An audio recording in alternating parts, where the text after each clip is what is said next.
Good afternoon. It's Thursday, June 4th, 2026. It's now 1:00 p.m., and I am calling this meeting to order. It's the regular meeting of the Rancho Mirage City Council and Community Services District, Energy Authority, Housing Authority, Joint Powers Finance Authority, Library and Observatory, and Redevelopment Successor Agency Boards. And I'll ask, please, if Mayor Pro Tem would lead us in the flag salute.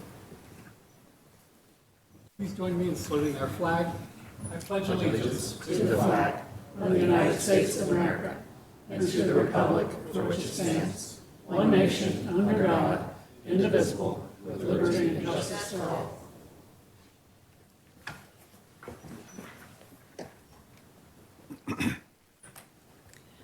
Madam Clerk, would you do the roll call, please? Councilmember Downs. I'm here. Councilmember Fromberg-Edelstein. Present. Councilmember Weil. Here. Mayor Pro Tem O'Keefe. Here. Mayor Mulatto. I am here. Next item on the agenda is presentations, and I'm going to switch the order, if we could. And this is a special presentation of a proclamation honoring Terry Kedover with Do the Right Thing Chapter President. Public service. There are all forms and different levels of public service. Most associate public service related to government officials, police and fire, agencies, teachers, and those that work in government agencies. Public service is also about humanity, recognizing those in need and finding a solution and resolution to that need.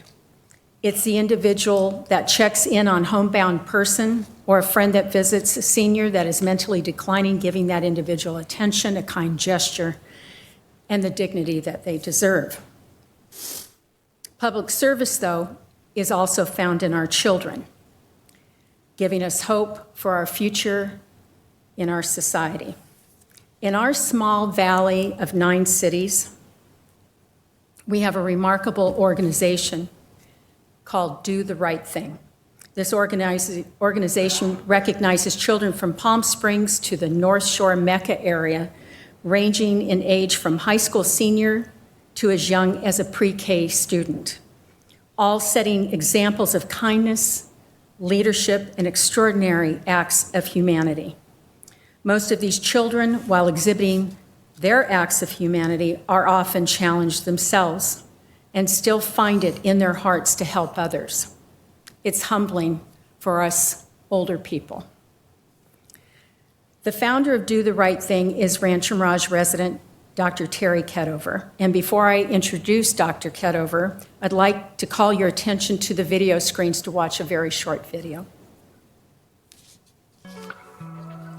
Well, Terry, so great. Here we are again. I know. Rancho Mirage High School has really decorated, brought out the spirit, because this month not only are we honoring our regular Do the Right Thing recipients, but over 80 scholarship students. Yes, this is our annual scholarship award celebration as well. So we're giving out $95,000 in scholarships today, in addition to our wonderful Do the Right Thing monthly award winners. So Wow. It's very exciting, and we're packing the house. Packing the house. And you know what?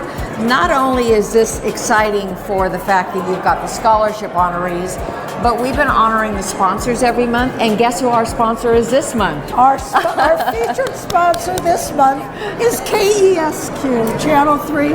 And with us is Jerry Upham, who's the general manager, who I sat at his desk 3.5 years ago and said, we have a new program we're starting, and it would be wonderful if we could get a media sponsor, but not just any media sponsor. We need KESQ.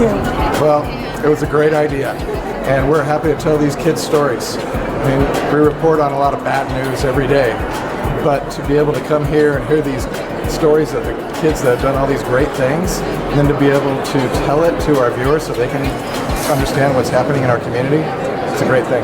Well, I have to tell you that a lot of people are watching, because every day people stop me and say, aren't you the Do the Right Thing lady? And they wouldn't know me other than from KESQ, so thank you. You're helping us to get the word out that good kids are newsworthy. Right, and we'll continue to do it as long as you want to do this campaign. Diego has experienced significant challenges throughout his high school journey, including bullying, but he has never given up. He continues to push forward academically. He's enrolled in the College of the Desert courses and successfully completed his senior requirements to graduate a full year early with an impressive 4.1 GPA. Brian lives in a humble apartment with 9 other family members. He arrives at school very early each morning to have breakfast and to complete his reading assignments since he doesn't have internet access at home. He's made great progress, and his determination, positive attitude, and perseverance are truly inspiring. Elena has overcome significant challenges, including experiencing homelessness and time in foster care, yet she continues to push forward with determination and resilience. She is focused on her goal to earn her high school diploma and obtain her cosmetology license. Terry, a great group as always. Chief, we love these kids, and really, kids, you have proved to all of us that you know how to do the right thing.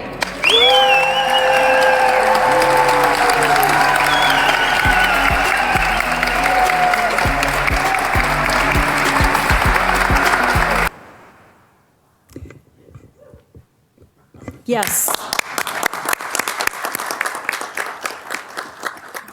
Do the Right Thing has the support of city councils, school districts from across the valley.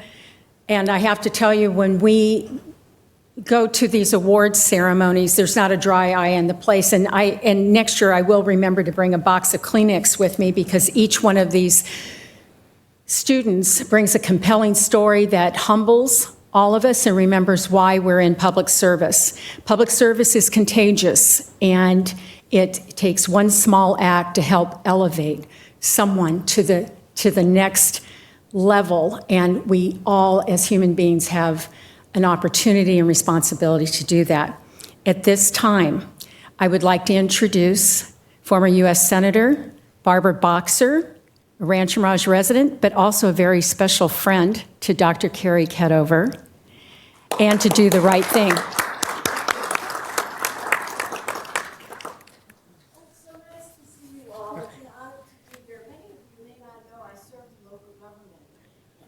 Years I was a county supervisor, so I know all politics is local and every problem comes to your door.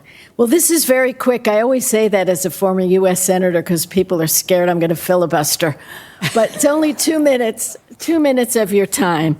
And I want to thank the entire council for recognizing Dr. Terry Ketover and Do the Right Thing. I'm very proud to be part of her team.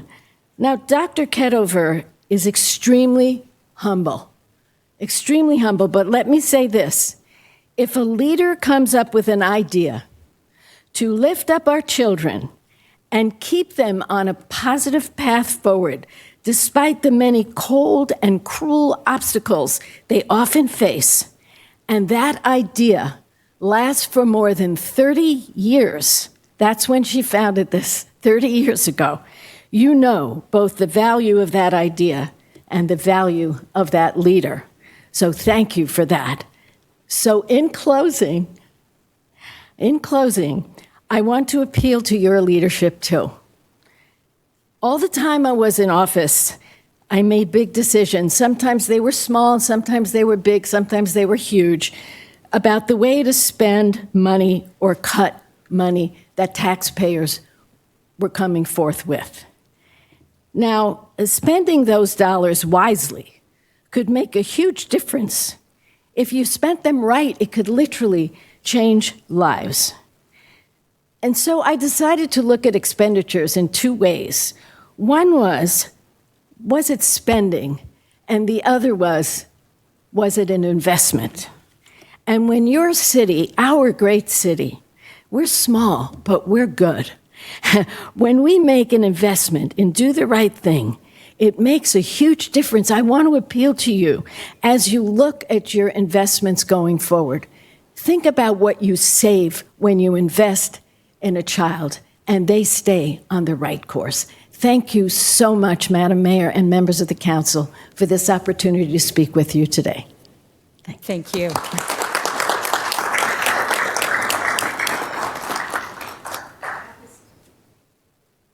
At this time, we have a proclamation to honor Dr. Kedover. There are a lot of whereases and explanations of your program that benefits hundreds of thousands of children, not only here in the Coachella Valley, but throughout the nation now over your 30 years since you founded this program. I'm going to keep that for you. We saw the beautiful video, and I'd like to call you up along with all of your board members to please come up for a photo. We'll take a photo of you with your board members. Come on up, Tony. And Jan Pye, Councilmember Jan Pye from the city of Desert Hot Springs, you're a big supporter. So anyone and everyone that helps Terry with this magnificent organization, please come up. We'll take a photo of all of you and right in front here, and then the council can join us right in front, right there. Senator. Terry, go in there.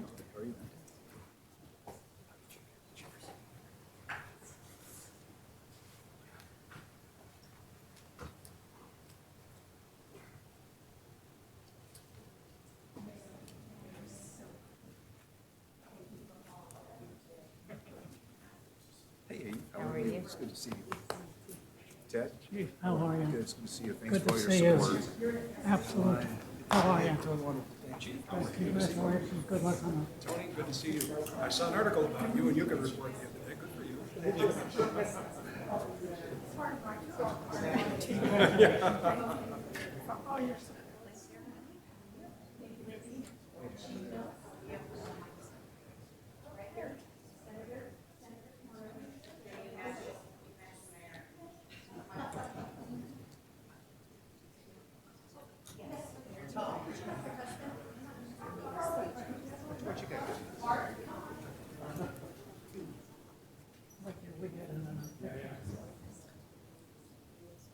One, two, three.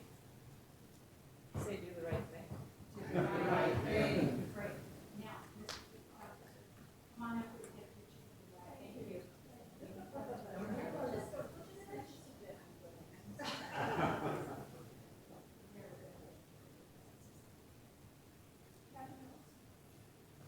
Nope, nope, I'm a supporter, not a worker. People work for fantasy.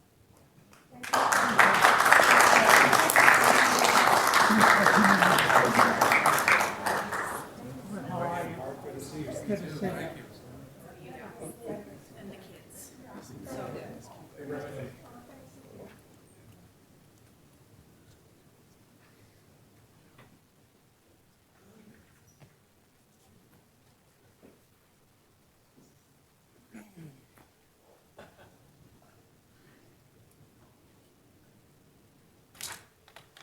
For the audience, we had Palm Springs Police Chief Andy Mills and his lovely wife, who are big supporters of Do the Right Thing, but also we have Councilmember Jan Pye from Desert Hot Springs, and we thank you for making the trip over here to help honor Do the Right Thing.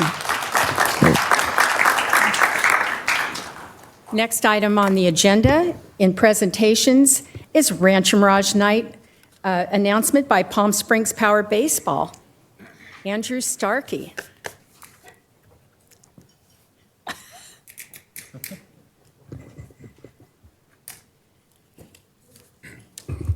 Good afternoon, Madam Mayor, Council, staff.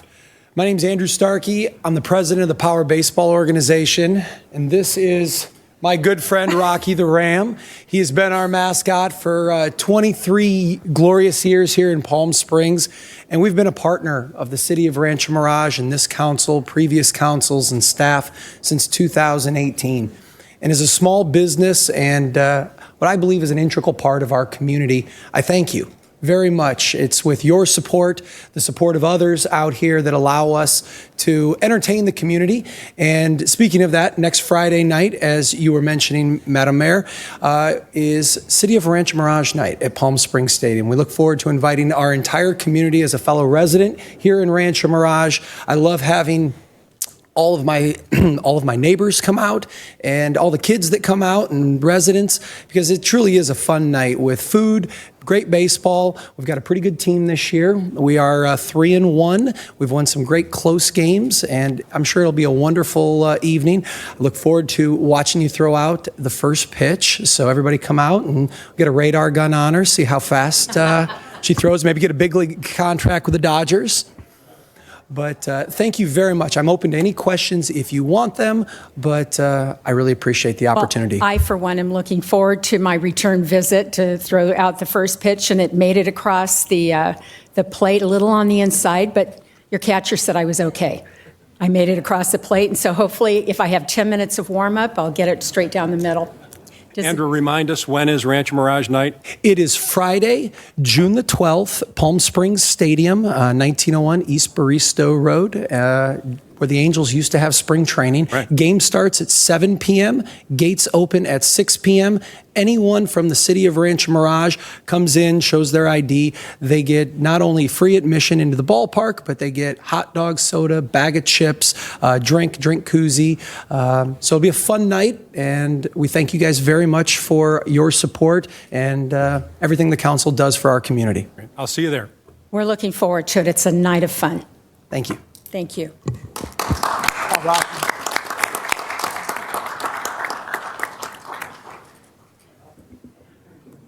We'll make sure that Rocky gets down the aisle there.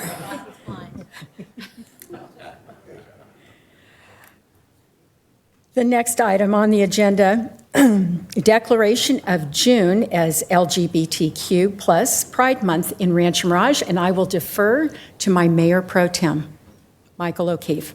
Thank you, Madam Mayor. Good afternoon, everyone. Pride is more than a celebration. It is a reminder that dignity and safety and authenticity are commitments that we uphold here in Rancho Mirage.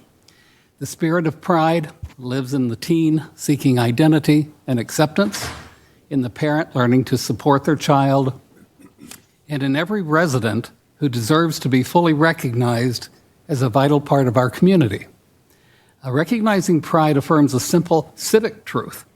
Every person in our city deserves to be seen, valued, and respected. Rancho Mirage welcomes all people, races, ages, religions, and members of the LGBTQ plus community. And inclusion is not just good governance, it is a source of strength that lifts our entire community. And our leadership here reflects that strength. I am proud to serve alongside my council colleagues who are strong allies. I am proud that I'm not the first gay city council member here in Rancho Mirage, or the second, or the third. I stand on the legacy of Gordon Moeller, Scott Hines, and my good friend Charlie Townsend. Their service showed that representation is important. And I'm also proud that our city staff works diligently to ensure that Rancho Mirage is among the highest scoring cities on the Human Rights Campaign's Municipal Equality Index. This month, our world-famous library is the center of Pride activities. It includes the Rainbow Book Club and the June 16th event with best-selling author Stephen Rowley and podcaster Jason Blitman. You don't want to miss it. And today, I'm very pleased to announce for the first time that next spring, Rancho Mirage will host our first ever official Pride event. We'll have details coming soon. Today, as Rancho Mirage recognizes Pride Month, we remember the words of Harvey Milk. Hope is never silent. We must carry that hope forward and promote a community that stands as a beacon of inclusion and strength for us all. And with that, I'm proud to say that the city, signed by the mayor, and approved by the council is issuing this proclamation recognizing LGBTQ plus Pride Month. I'm not going to read all the whereases. It'll be on display for you in the lobby later. But the first one says, the city of Rancho Mirage respects and supports equal rights, including the LGBTQ community's right to life, liberty, and the pursuit of happiness. It is our joint responsibility to recognize the work that needs to be done for the cause of safety and equity for the LGBTQ plus community, of which many members have made and continue to make major contributions to our city. So be it resolved that I, Mayor Lynn Mulatto, on behalf of the entire City Council, do hereby proclaim in the City of Rancho Mirage the observance of LGBTQ plus Pride Month, June 2026.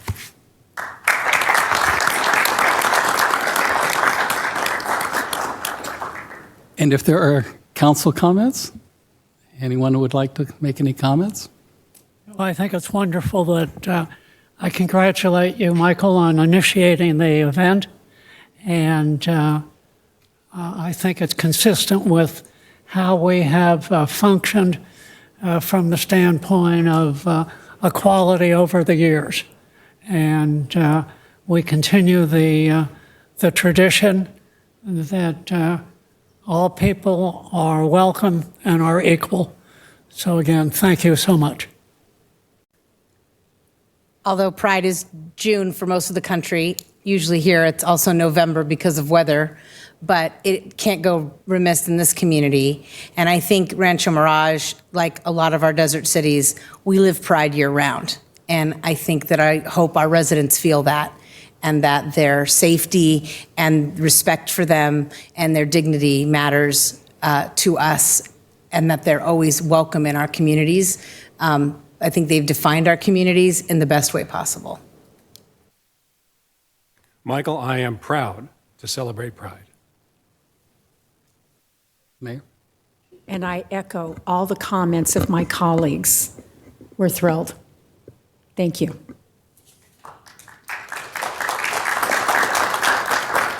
Thank you. And now, City Clerk, do we have a public comment, please? Yes, we actually received 2 speaker cards. The first is from Raymond LaFleur.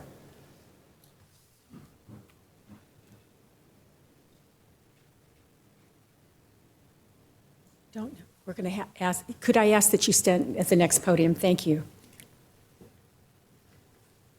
Good afternoon. Good afternoon. Thank you for giving me the opportunity to speak here today. My name's Raymond LaFleur. I'm known as an advocate for the LGBT community of Greater Palm Springs, which spans actually the entire Coachella Valley, from Desert Hot Springs all the way to Coachella. As such, I manage a social media group with about a little more than 18,000 members, almost 1,000 of whom actually live here in Rancho Mirage. The group tends to be very active.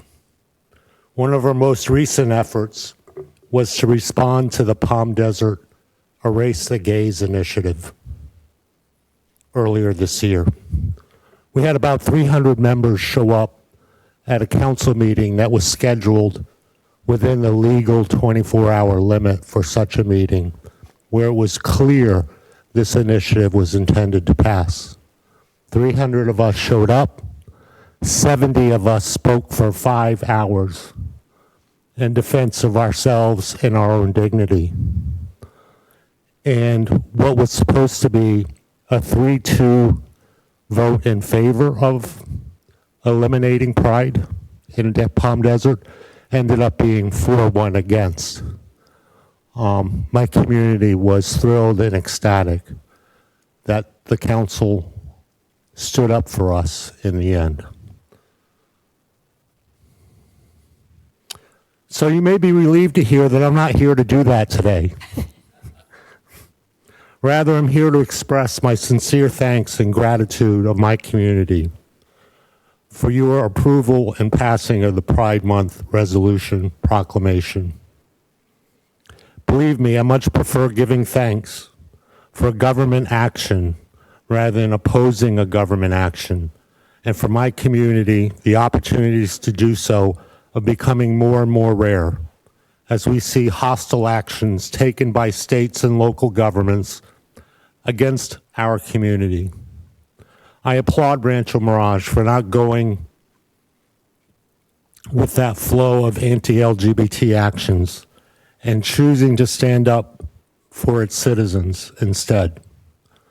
I understand the courage it takes to do so, and I'm very grateful to all of you. Thank you. It's our pleasure. It wasn't the first proclamation, and it won't be the last, and it won't be the last recognition, always. Thank you. Next speaker is David Gray.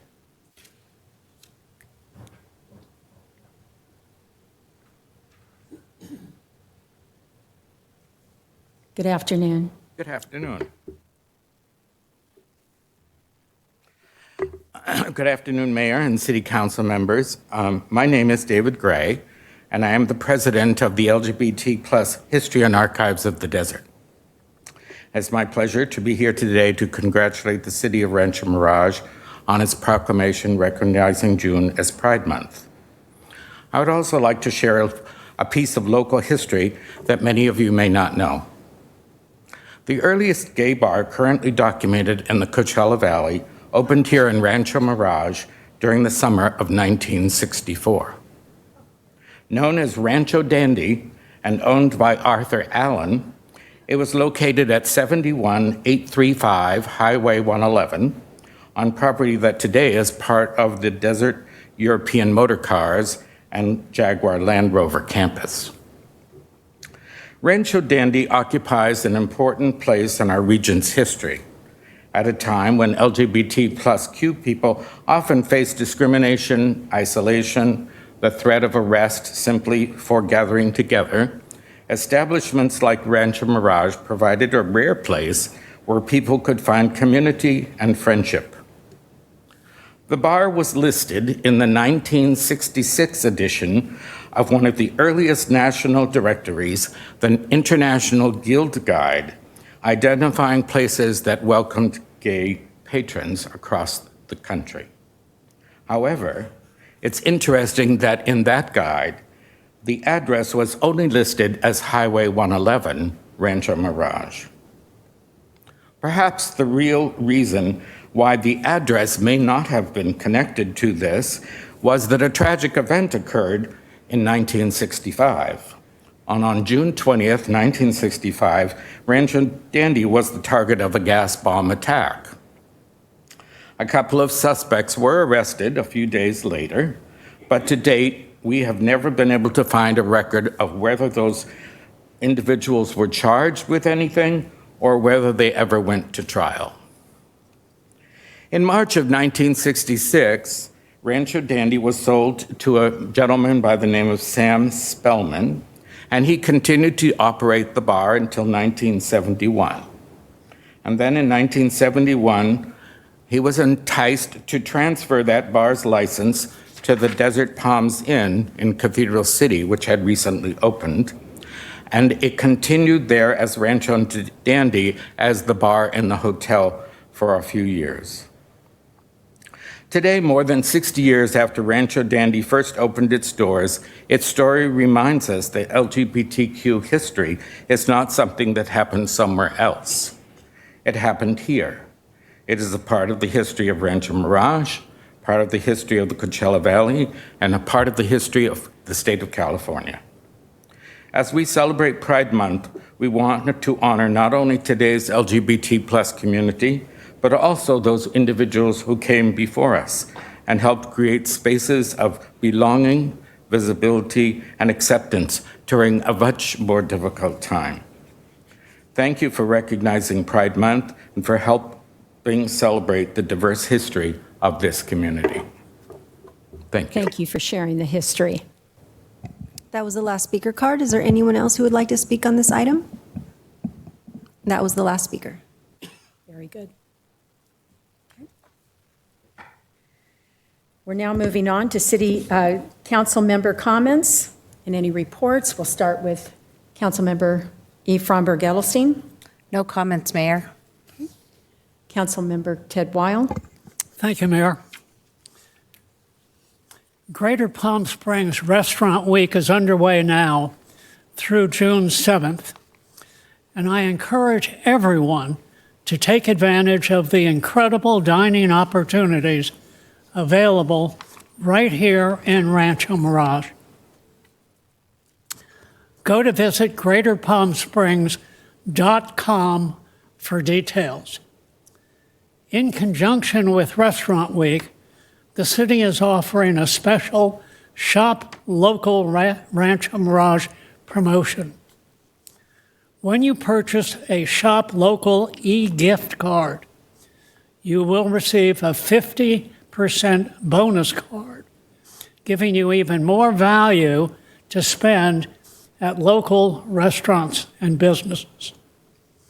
For example, if you purchase a $100 gift card, you'll receive an additional $50 bonus card at no cost. The promotion is now and through June 19th, giving residents and visitors extra time to take advantage of the savings. More than 70 Rancho Mirage businesses participate in Shop Local program, including many of our outstanding restaurants, shops, and service providers.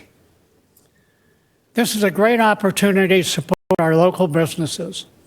Enjoy Restaurant Week specials and keep your dollars working right here in our community. To purchase a gift card and view participating businesses, visit shoplocalrm.com. I'll repeat that again. Visit shoplocalrm.com. We invite everyone to dine local, shop local, and take advantage of this bonus opportunity while supplies last. It is a great promotion. We have received wonderful comments. Frankly, when we've exceeded the amount of our bonus previously, people will ask us, are we having another promotion? And the answer is yes, and it's going on right now. Thank you very much, and thank you, Mayor. Thank you. It's a wonderful program. We always get emails from the residents saying, we love the Shop Local, but make sure we have the bonus with it. So we always hope to oblige. Councilmember Downs. Thank you, Madam Mayor. So one of the outside agencies on which I serve is the Coachella Valley Association of Governments Transportation Committee. And we met on Monday. And so what I want to do today is to inform my council colleagues and the public about an action item that was on the agenda on Monday's meeting. The action item had to do with the Monroe Street I-10 interchange project that has been approved by CVAG. Now, this is an important project and it must be done. The Coachella Valley Association of Governments Transportation Committee and the Executive Committee keep a prioritization study. It's called TPPS, the Transportation Project Prioritization Study, that determines which projects are most important to be done on major roadways in the valley. And this interchange on Monroe Street has been ranked #1 for some time. Now, it's already been approved. It's going to start. The construction will start in the coming months. It's set to complete in sometime in 2029. So the reason that this was an action item on the agenda on Monday was for the Transportation Committee to begin discussions about the proportionate share of the cost of building this interchange, and I want to talk about that today. So let's take a look at slide #1. What I'm going to show you on slide #1 is the total cost of building this interchange. It's a huge number, $180 million. And I call your attention to the line that says total funding from other sources. It says $91 million. So that means that $91 million is going to come from outside the Coachella Valley. From inside the Coachella Valley, about another $90-ish million. That gets separated between CVAG and the local cities and the county. $67 million to CVAG, about $22 million to the county. To the local cities.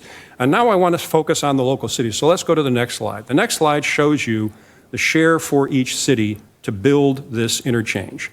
And as you can probably see by the percentage share calculation, as a general rule, the cost that's applied to each city declines as each city gets farther and farther away from the Monroe interchange, and also as each city is smaller in population, with an exception.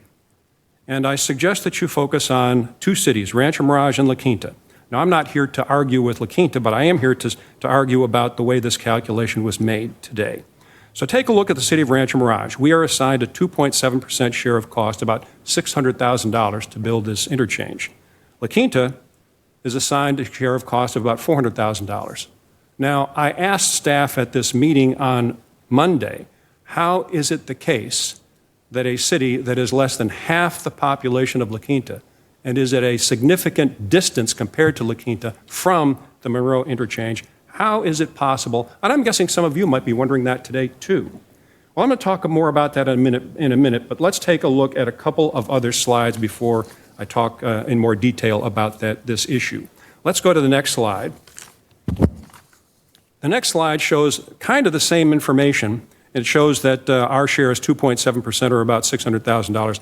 But look at the top of the middle column. It says opening year 2029. What that means is what CVAG staff recommended that the Transportation Committee do is to approve a share of cost based on expected travel in a future year, 2029. And the reason they selected 2029 as the year that we ought to look at this is because that's the year that CVAG expects the construction will be complete. But let's look at a couple of other slides. Go to the next slide, please.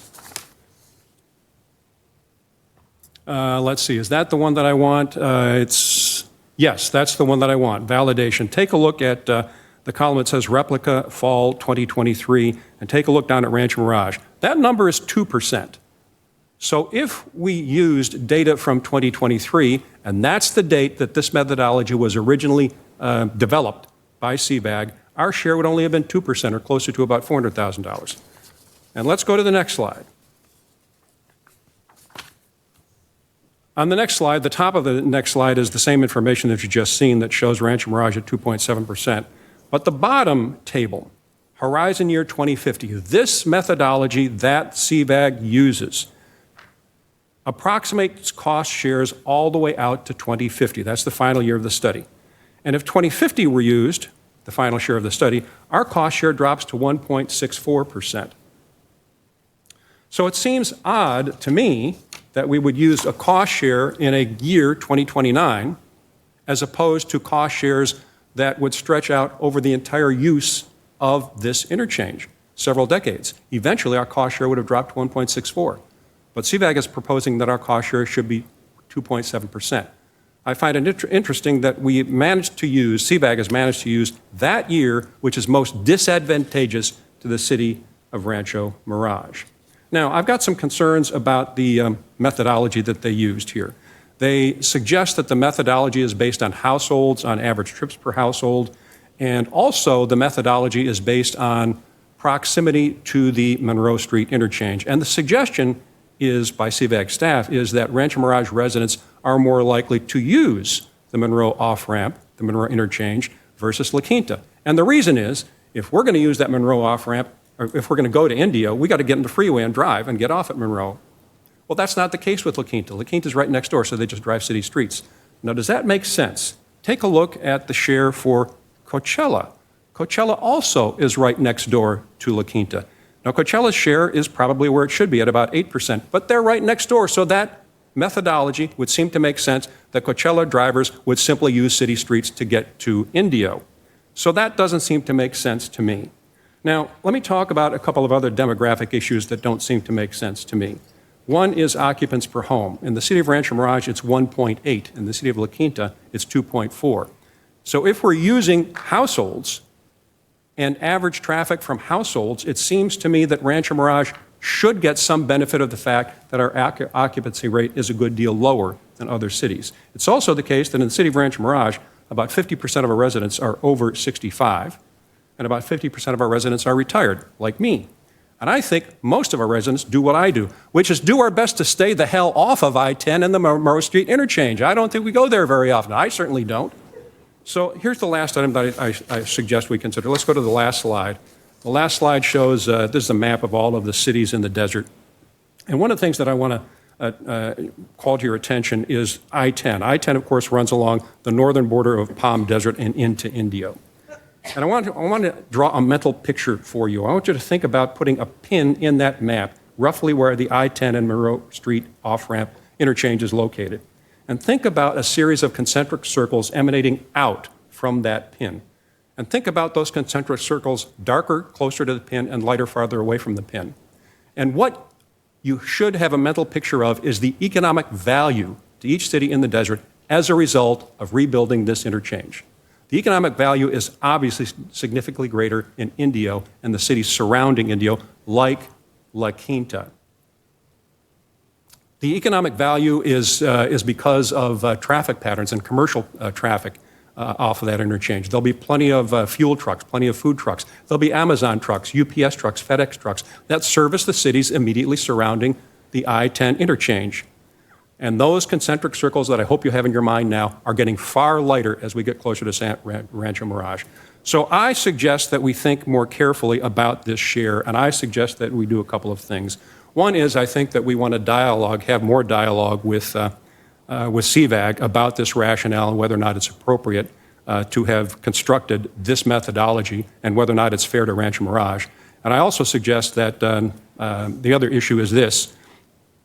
CVAG doesn't have the right to tell us to write a check. Only we can decide to write that check. So what will happen is a cost share agreement will eventually come to us. And if it comes to us in this form, it's going to have to come to this council to approve. And we're going to have to think very carefully about that when and if it comes.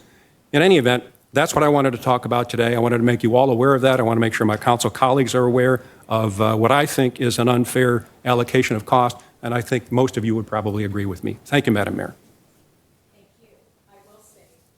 That I'm thrilled that the number is in the 600,000 range, because when I first saw the first number, it exceeded $1 million. Yeah. So, and I raised question about it at the executive committee meeting, so I'm glad that the number was dropped, which means to me that that can be massaged a little bit more. Mayor Pro Tem. Thank you, Madam Mayor. I was honored to represent the city at two meaningful events in the last few weeks. First was the Rite of Silence, and then the Memorial Day ceremony at Desert Memorial Park Cemetery. Both of these events reminded me that remembrance is not only about looking back, but it's also about looking to the future and what we choose to build together. At the Rite of Silence, which is an event that's held worldwide to honor cyclists that are injured or killed on our roads, everyone there was solemn and felt grief for those that we have lost. But there was also a sense of resolve for a better future. Everyone there shared a commitment to safety and compassion and responsibility. It reaffirmed our duty to ensure that every cyclist can move through our community with confidence about their safety. And on Memorial Day, standing among the resting places of the fallen heroes buried there, the depth of their sacrifice was palpable. Each name reflected courage, a family that was forever changed, and a promise that's entrusted to each of us, that we have to safeguard the freedoms that they defended. We must never forget. So on behalf of the city, it was an honor to attend these events, and they affirmed for me that when we honor the past, we strengthen the foundation for a stronger future. Thank you, Mayor. Thank you. And I have no further comments for today. We're moving on to city manager comments and reports, and I'll refer to our city manager, Isaiah Hagerman. None today, Madam Mayor. Thank you. Shall we move on to the consent calendar? Yes. The City Council has 3 items for consideration on the consent calendar. Items 5A through 5C. Item 5A is the May 21st, 2026 regular City Council meeting minutes. Item 5B are the contracts, and 5C are demands. Before we go to council comments or questions, I'll ask the city clerk to take any public comment on the consent calendar. Thank you. I did not receive any speaker cards for the consent calendar. Is there anyone in the audience who would like to speak? No speakers. Very good. Are there any council comments at this time? No? Move to approve the consent calendar. Second. Please vote.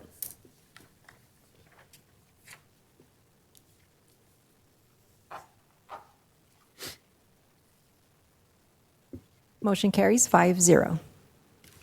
Very good. Moving on to, did I skip something here?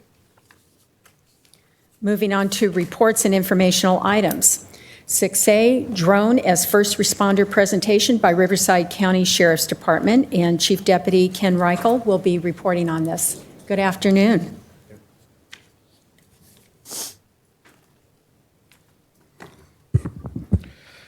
Good afternoon, everyone. Today I'm going to walk you through how we are leveraging technology, specifically drones as first responders in our real-time crime center to improve public safety, increase efficiency, and deliver better service to your community. For those who don't know me, I'm Chief Deputy Ken Reichel. I'm a fourth-generation Coachella Valley resident, and I'm a 27-year veteran of Riverside County Sheriff's Office, and I'll be presenting the information today. I want to start by framing why we're having this conversation. Policing today is at an inflection point. Calls for service continue to increase, staffing remains constrained, and the cost of providing services are rising. At the same time, expectations from our community, particularly around transparency, accountability, are higher than they've ever been. Because of that, technology is no longer optional. It's not something we just explore. It's something we must implement in order to maintain and improve the level of service we provide. These tools allow us to respond faster, solve crime more effectively, and deliver measurable value to our contract cities without simply relying by adding more personnel. Today, I'll walk you through the drones as first responders and our real-time intelligence center and how our center are helping us meet those challenges in a responsible and effective way. So we first introduced DFR and the real-time crime center concept to the Cove Commission during the October 25 meeting. The commission wanted the concept explored, and we jumped in. This led us to the April 2026 Cove meeting, where we presented our findings, and the commission approved the idea, moving the concept to each respective city for final approval. Today, I want to give you a high-level understanding of how and what these systems are and how they work together, and most importantly, how they improve response times, decision-making, and overall service delivery. I'll also briefly touch on costs and how we are approaching this responsibly in hopes of a team effort through the Cove Commission. So what is DFR? Drone as first responder allows us to launch a drone from a fixed location the moment a call for service comes in. In many cases, the drone arrives on scene before deputies, giving us a real-time visibility into what's actually happening.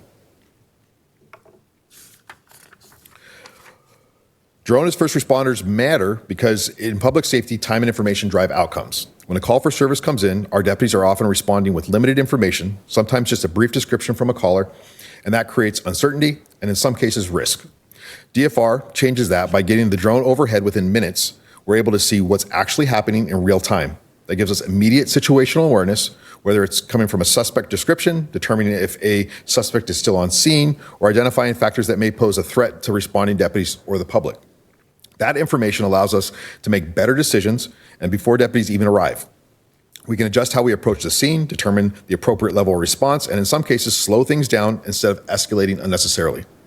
It also significantly improves safety for both our deputies and the community. Deputies are no longer walking into unknown situations. They're arriving with context, which reduces the likelihood of surprise encounters and helps them manage incidents more effectively. And in many cases, this allows us to resolve incidents more efficiently. Whether it's locating a suspect quickly or determining if a situation does not require a full law enforcement response, DFR helps us avoid unnecessary deployments and focus resources where they're truly needed. This means faster response times, better decision-making, improved safety, and more efficient use of our resources. Why we chose Skydio. As we evaluated vendors, Skydio stood out for a few key reasons. First, it's a U.S. manufactured platform which aligns with current and future federal compliance requirements, something that is becoming increasingly important as regulations continue to evolve.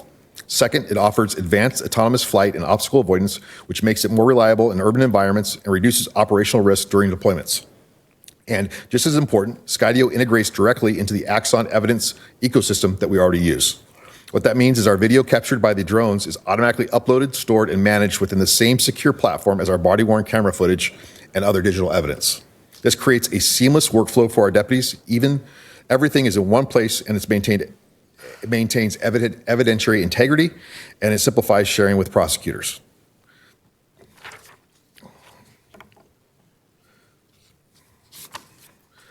Transparency. As an important component of this program is transparency. As part of our drones as first responder deployment, we will have a public-facing portal that allows residents to view online drone activity. This includes general information such as when a drone was deployed, the approximate location, and the type of call it was supporting. This is intentional. We recognize that with any new technology, especially one that operates in the airspace above our communities, there are questions and concerns. Providing visibility into how and when these systems are used helps build trust and reinforce that it is a tool being used responsibly. At the same time, we are mindful of privacy and operational security. The information shared through the portal is designed to be transparent without compromising investigations, officer safety, or personal privacy.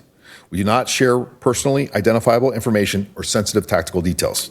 Ultimately, this strikes a balance between transparency and responsibility. It allows the public to see how the technology is being used while ensuring it's done in a way that protects the community and our operations. So what is the Real-Time Crime Center? This is a central hub that brings all of our technology, data, information together into one operational environment. At a high level, you can think of the Real-Time Crime Center as a nerve center of modern public safety operations. Instead of information being spread across multiple systems, dispatchers, cameras, reports, license plate readers, it's all consolidated into one place where it can be monitored, acted on in real time. Inside the Real-Time Crime Center, trained personnel are actively monitoring incoming information, supporting deputies in the field. They're not just watching screens. They are analyzing data, identifying patterns, and pushing relevant information directly to responding units when incidents are still unfolding. This fundamentally changes how we operate. Traditionally, a lot of analysis happens after the fact, during the investigation phase. With the Real-Time Crime Center, we are moving that capability into the moment. So deputies are making better, more informed decisions as the events are happening. It allows us to maintain a broader operational picture while deputies are focused on the immediate call. The Real-Time Crime Center can monitor surrounding activity, identify related vehicles or individuals, and coordinate resources across multiple incidents if needed. This means faster access to information, better coordination during critical incidents, and ultimately more effective service delivery without simply increasing staffing levels.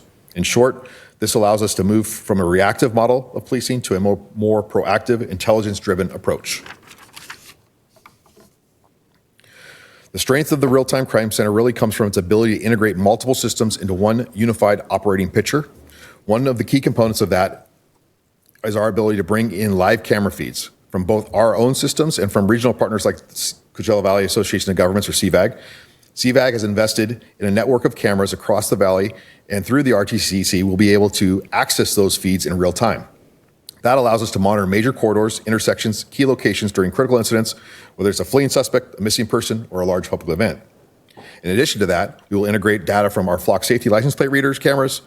These cameras capture vehicle information and allow us to identify vehicles associated with crimes, whether it's a stolen vehicle, a suspect vehicle from a recent incident, or patterns tied to ongoing investigations. What's important is that this information isn't just sitting in separate systems. The Real-Time Crime Center brings it all together.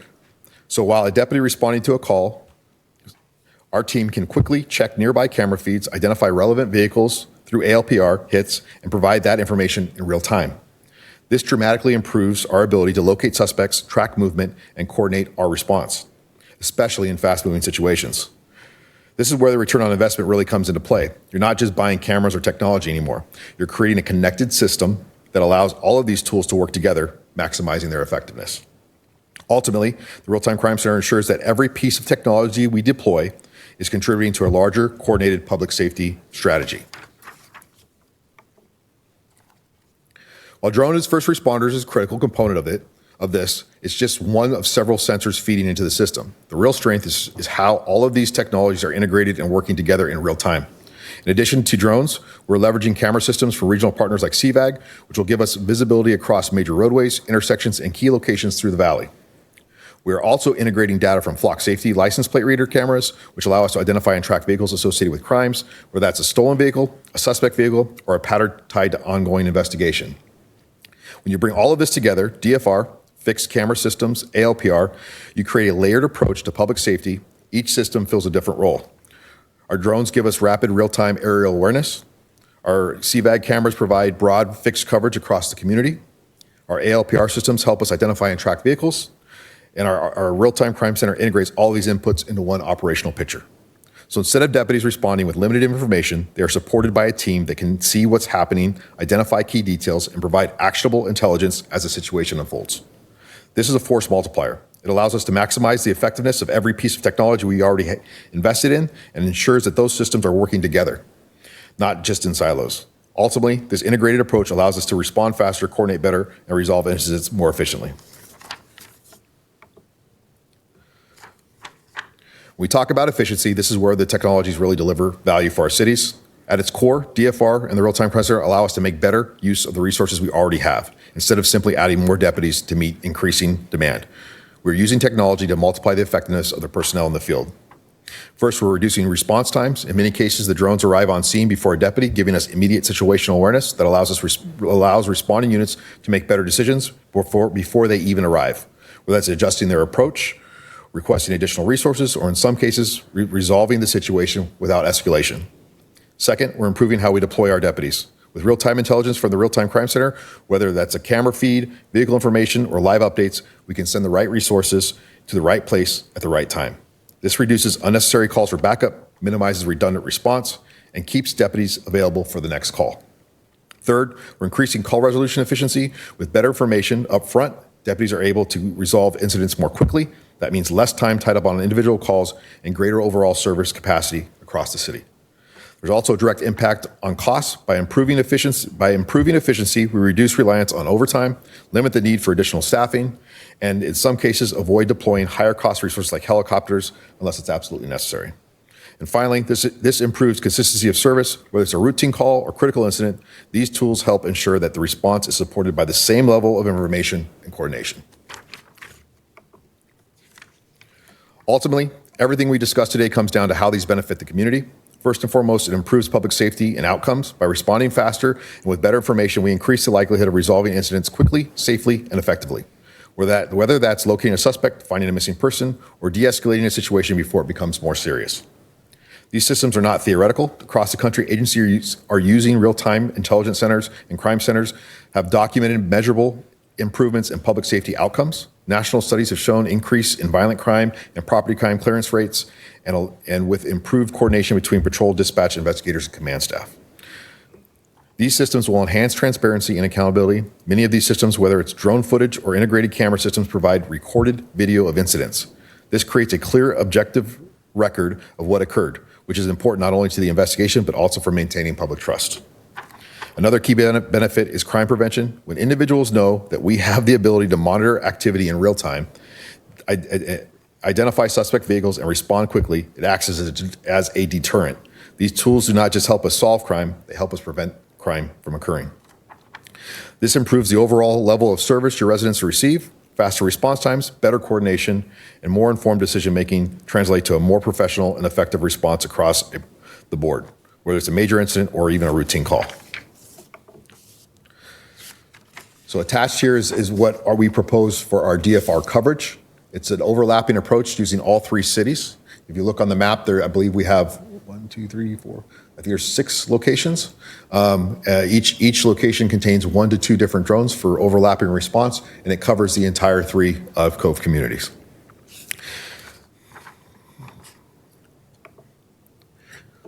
Brief overview of the costs of service. This looks at about $4.2 million over 5 years, spread across the 3 cities.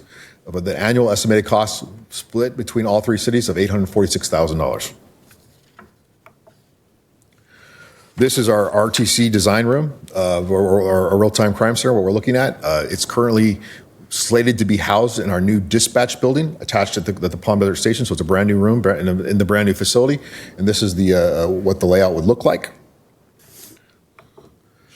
General cost for this is a initial investment of $1.2 million split amongst all 3 cities.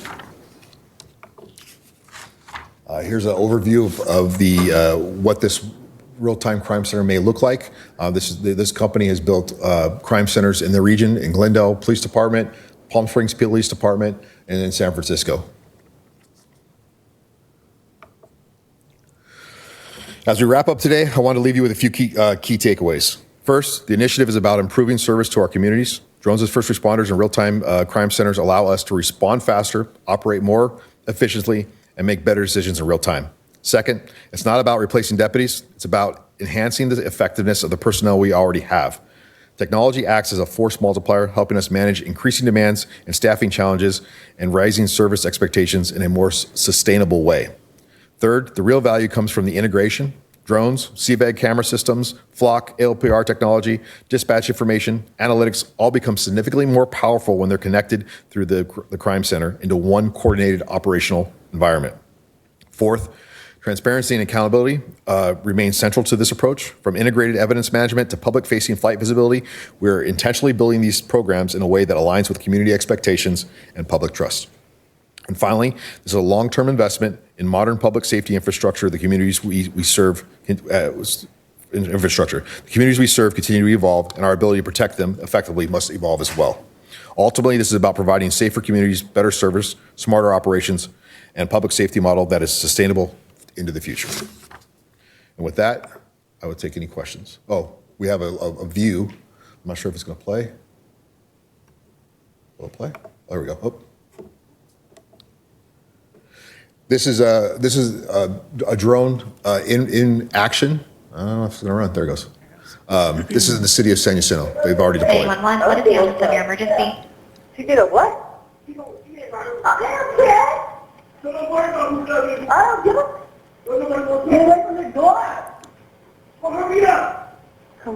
What's the address?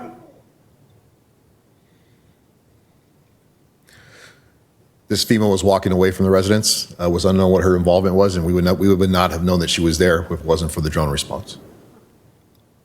She provided critical information to the deputies. The male in this vehicle is another uninvolved party, but he happened to have 2 felony warrants. And what you'll see him do here shortly is flee the scene on foot. But because of the drone being overhead, our deputies didn't have to chase after him. We had the drone, we had situational awareness, we had visibility of him, and we were able to monitor him and set up a containment without having to go into a foot pursuit, which ultimately risks our deputies' safety. It's going to be these 2 sheds with the brown roof and the white roof right here that the drone just described. Come up and put your hands up right now. I have a police dog. You're going to get... Hey, dude, get down here now. Get down here. Get down here. Keep your hands up. Keep your hands up. Face away. Face away. Keep your hands up. Stop right there. Get on your knees. Get on your knees now.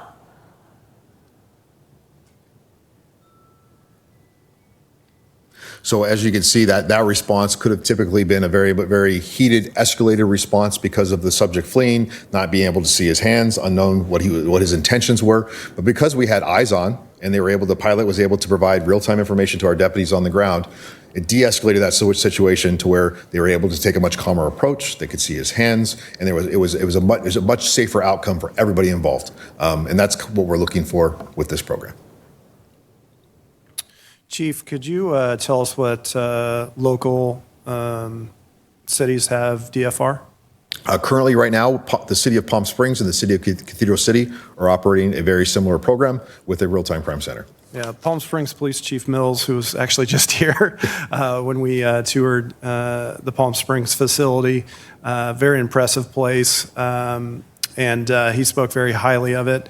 I think your video was maybe one example of how you're able to de-escalate a situation. And I know publicly when it comes to officer-involved shootings and things of that nature, there's always a lot of scrutiny and a lot of questions of why didn't this happen as opposed to this. So, anytime we can de-escalate a situation in the field, it's better for the officers and the public in general.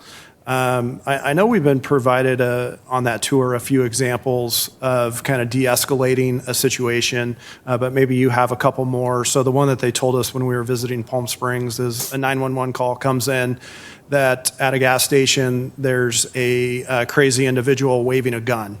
And so that's the 911 call. So that's what the guys in the field have to go off of. And so they're screaming over there thinking that they're going to encounter a person with a gun. And the drone obviously gets there first, and they see that it's not a gun, it's a cell phone.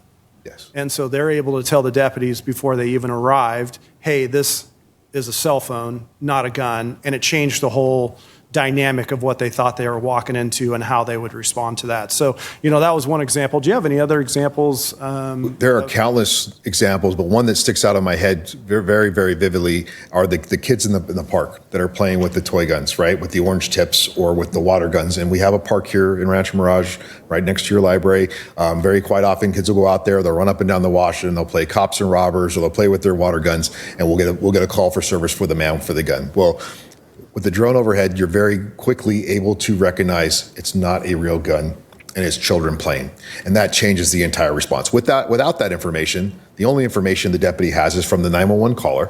And the 911 caller is typically frantic and providing limited information and sometimes bad information that we ultimately take on face value and respond. And so we're responding to a man with a gun call that happens to be a 12-year-old in your park.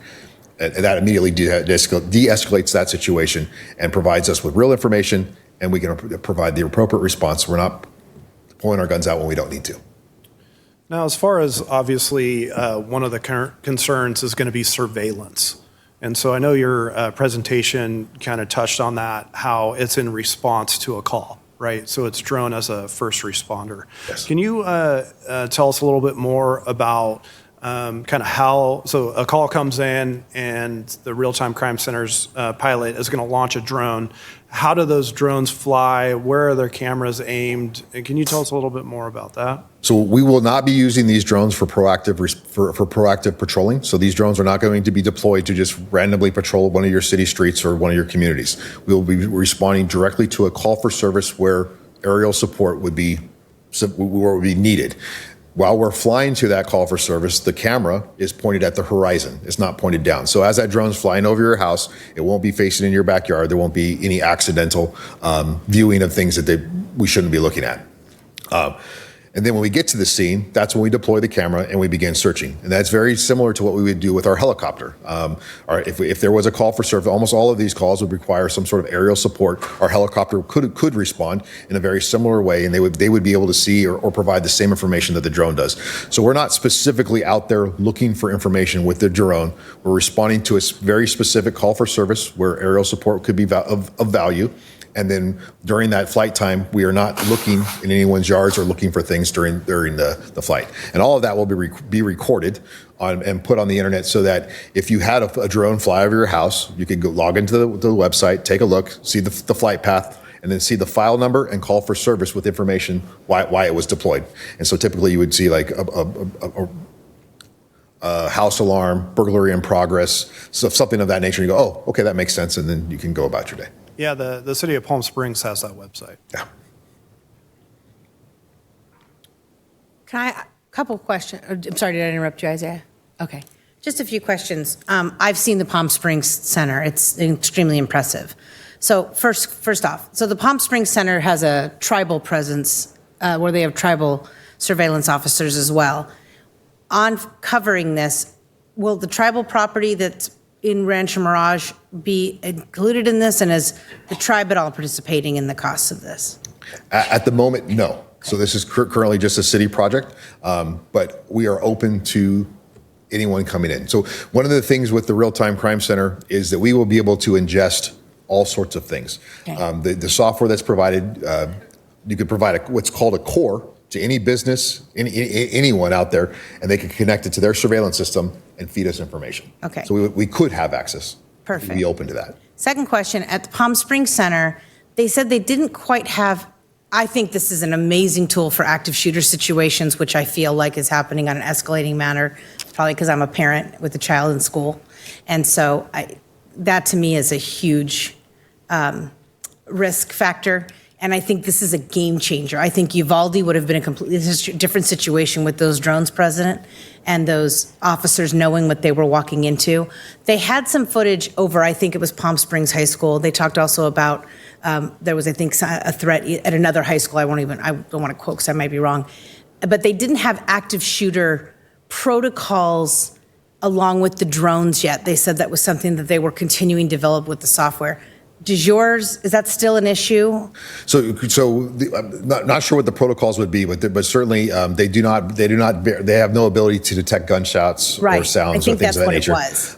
However, we would be more than willing to partner with the school district if they would be willing to provide us their surveillance cameras, that we would be able to ingest any surveillance feed from any of the schools into our crime center, so that if there was a call on campus, we could immediately go right to that surveillance camera and begin viewing the schools in real time. You just hit the nail on the head, because that was the problem. They were going to talk about with school districts how to lock in cameras, because then it wouldn't always be overhead. They'd also have real-time feed. Yes. But I think that this would be a game changer in a live shooter situation. Same with terrorism attacks.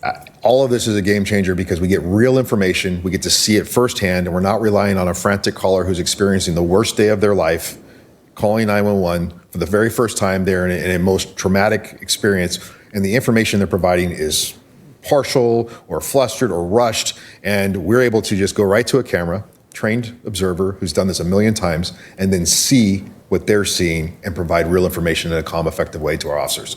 So the information that we're seeing is much clearer, much more reliable, and it just changes the way we're able to respond. And last question, in the event of natural disasters, I think this is a game changer as well.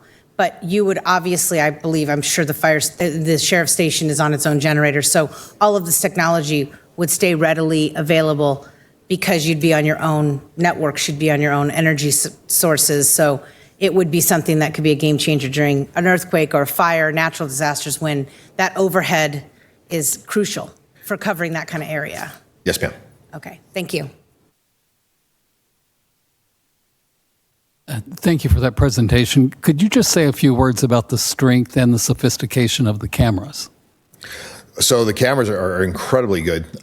We're able to see up to 5 miles from the lens, so that when you start adding the aerial and the height and then the ability to see 5 miles away, we're able to get on scene visually very, very quickly. The drone may not be overhead, but we could have visual awareness within 30, 40 seconds from most of these, the way that we have the map set up. So cameras are extremely good. So when we were touring Palm Springs, their personnel were their police officers were telling us about, crime doesn't respect jurisdictional boundaries. And so that drone has a certain limited capacity on how far it can go. And there was a suspect that was actually leaving Palm Springs and driving into Desert Hot Springs. And so that drone could only go so far, so it stopped and then and just hovered, but their camera followed that vehicle into Palm Springs while the Palm Springs Police Department was talking to the Desert Hot Springs Police Department on, hey, here's where he's at, this is the vehicle license plate number, this is the vehicle, and they watched Desert Hot Springs Police arrest this suspect. And so kind of with this technology, just the day before, both Cathedral City and Palm Springs utilized this program, and an incident happened, a shooting happened in Cathedral City, and this was just the day before our tour. And so they were telling us about it, a shooting in a park in Cathedral City. And so, you see that the Real-Time Crime Center in Palm Springs sees that 911 call come in, and so they start looking at it. And a Cathedral City drone launched to find the vehicle. By then, it had gone into Palm Springs.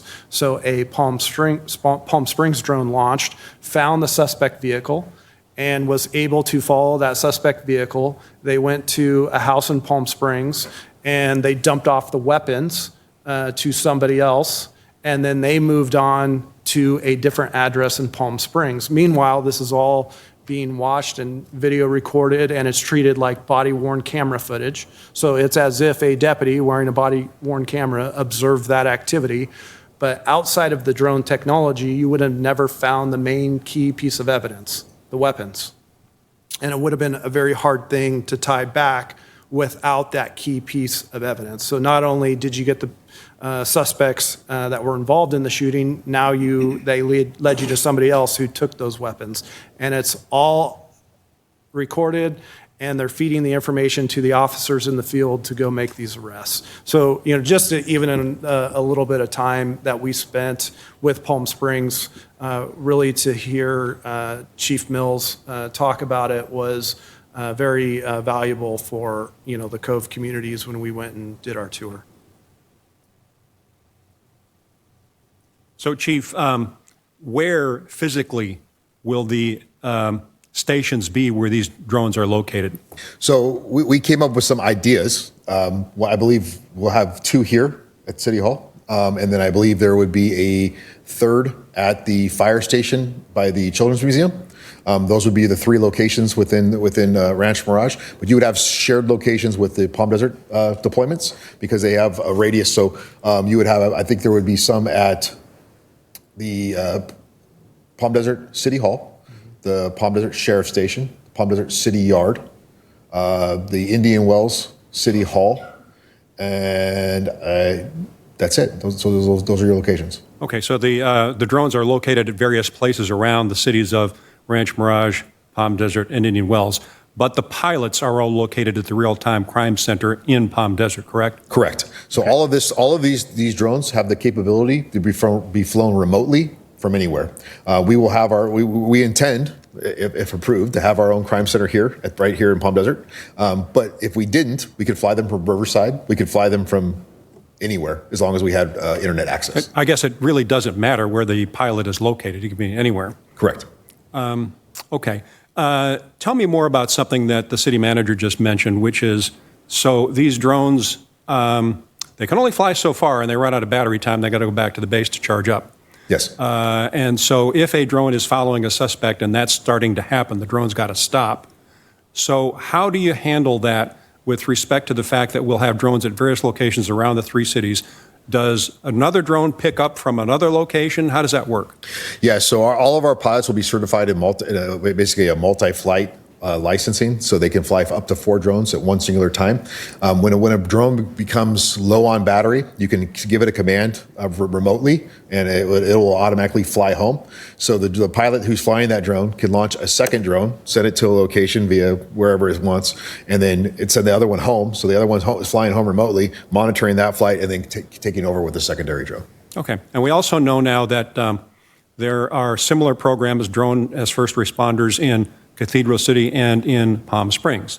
So will there be some form of reciprocal arrangement with the police departments in those cities to use their drone technology when we need to follow a vehicle into their jurisdictions? So the idea, we are using the same company to build, if approved, we would use the same company to build our real-time crime center that built Palm Springs. They have technology that allows both those centers to remotely take over each other, communicate with each other. So we would be a unanimous crime center for the Coachella Valley, being able to communicate back and forth. Our pilots may not be able to fly their drones, but we could certainly be in real-time communication with that crime center, taking over and handing off. So that's the plan, is that it would be a very easy handoff and a much more team effort versus we just worry about one jurisdiction. We're going to kind of take over the valley as a policing force in this arena. And then one of the things that I think I understand about this is that a drone is highly likely to get to a problem spot far more quickly than a deputy jumping in a car can get there. Yes, sir. Do you have any statistics about that? For example, if a priority 1 call comes in and a deputy gets in a car and drives off to that location, how long does it take to get there? And then how much time will be cut if we use this technology? Do you have any statistics about that? So we ran a test program during the concerts in the city of La Quinta. We did that specifically because of the amount of users that were on cell service who wanted to see the impact of 100,000 people coming into the valley on the network to see if that would cause any interference with our drones and just service. So we ran a test in La Quinta during when the concerts were going, and they were responding to calls. We saw on average they were on scene within about 15 seconds. 15 seconds, okay. Yes. And obviously a deputy is not going to get in the car and get there that fast. Okay, last question for me, and I'm suspecting that we might hear this concern from some residents, is the privacy concern. You talked a little bit about that. I think that's probably going to be the biggest concern that we have from residents. Now, this city has done a pretty good job, I think, of working with the Sheriff's Department to make sure that we have force deployment and that we have tools and technology to help cut the crime rate, and it has been cut by double digits each year over the last 4 or 5 years. So that's pretty remarkable. So this sounds like something that can certainly help continue that trend. But it's also the case that we need to balance it against security of the public and their ability to make sure that they feel as though they're not being spied on by these drones. You talked a little bit about that, but I'd like you to talk a little bit more about that. How can we tell our residents that if we do this, they can feel safe that we're not spying on them with these drones? Yes, that's been a concern across every agency deploying this technology nationwide. And what we try to do with this is provide that public-facing portable so they can actually see the call for service. Your chief has dedicated his time during the day to talk to people. So if they want to come in and discuss, hey, the drone was flying over my house, he would be willing to come in and you could have it. You can sit down. All of these incidents are recorded. So that's another piece. So if there is a concern or a question, we will be able to show them, in fact, what we were doing. So they would, and then ultimately, the calls for service that we're responding to, we will not be actively patrolling with drones. That is not what this program is, and that's not what's being authorized. What's being authorized is a drone as a first responder. So they will be responding to a call for service. All those calls for service could be responded to by our helicopter, which we currently do, which is very, very expensive, but this is a much cheaper way of that response. So to them, like, we're not doing anything that we wouldn't normally or couldn't do now. We're just adding it. It may happen a little more frequently, but if there was a concern, they could come down. We could go over video if necessary to ensure that, no, we're not spying. Thank you, Chief. Thanks for being here today. Yes, sir.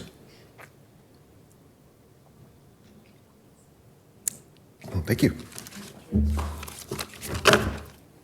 We'd now like to open this up to public comments, please. And I did not receive any speaker cards. Is there anyone in the audience who would like to speak?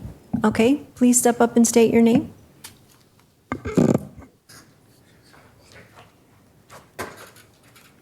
Thank you very much. My name's Brad Anderson. I currently live in the city. In theory, this sounds wonderful. It really does. But in the wrong hands, like the city of Rancho Mirage, the sheriff's department is awesome. I have no conflicts, no issues with that at all. And we're lucky that we're going to retain our sheriff.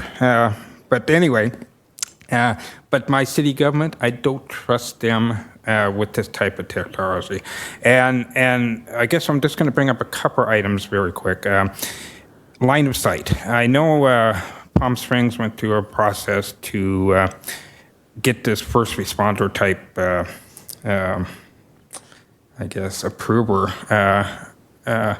through the federal channels, and my issue would be line of sight. I think a pilot needs to watch that drone or flying device in real time, and be active to avoid any type of collisions with birds, wildlife, anything like that, and other drones.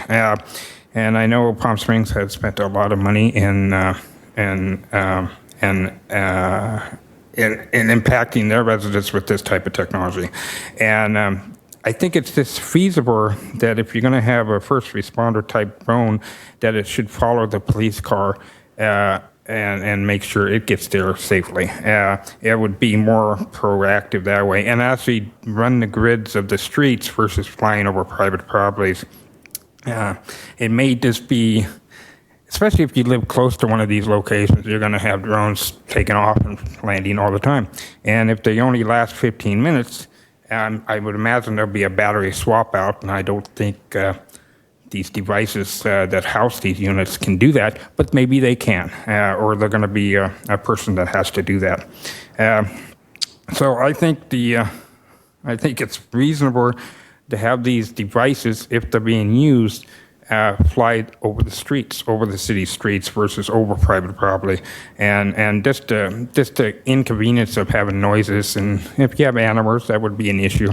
That's having these devices close, I think, and I think I hit everything that I wanted to talk about.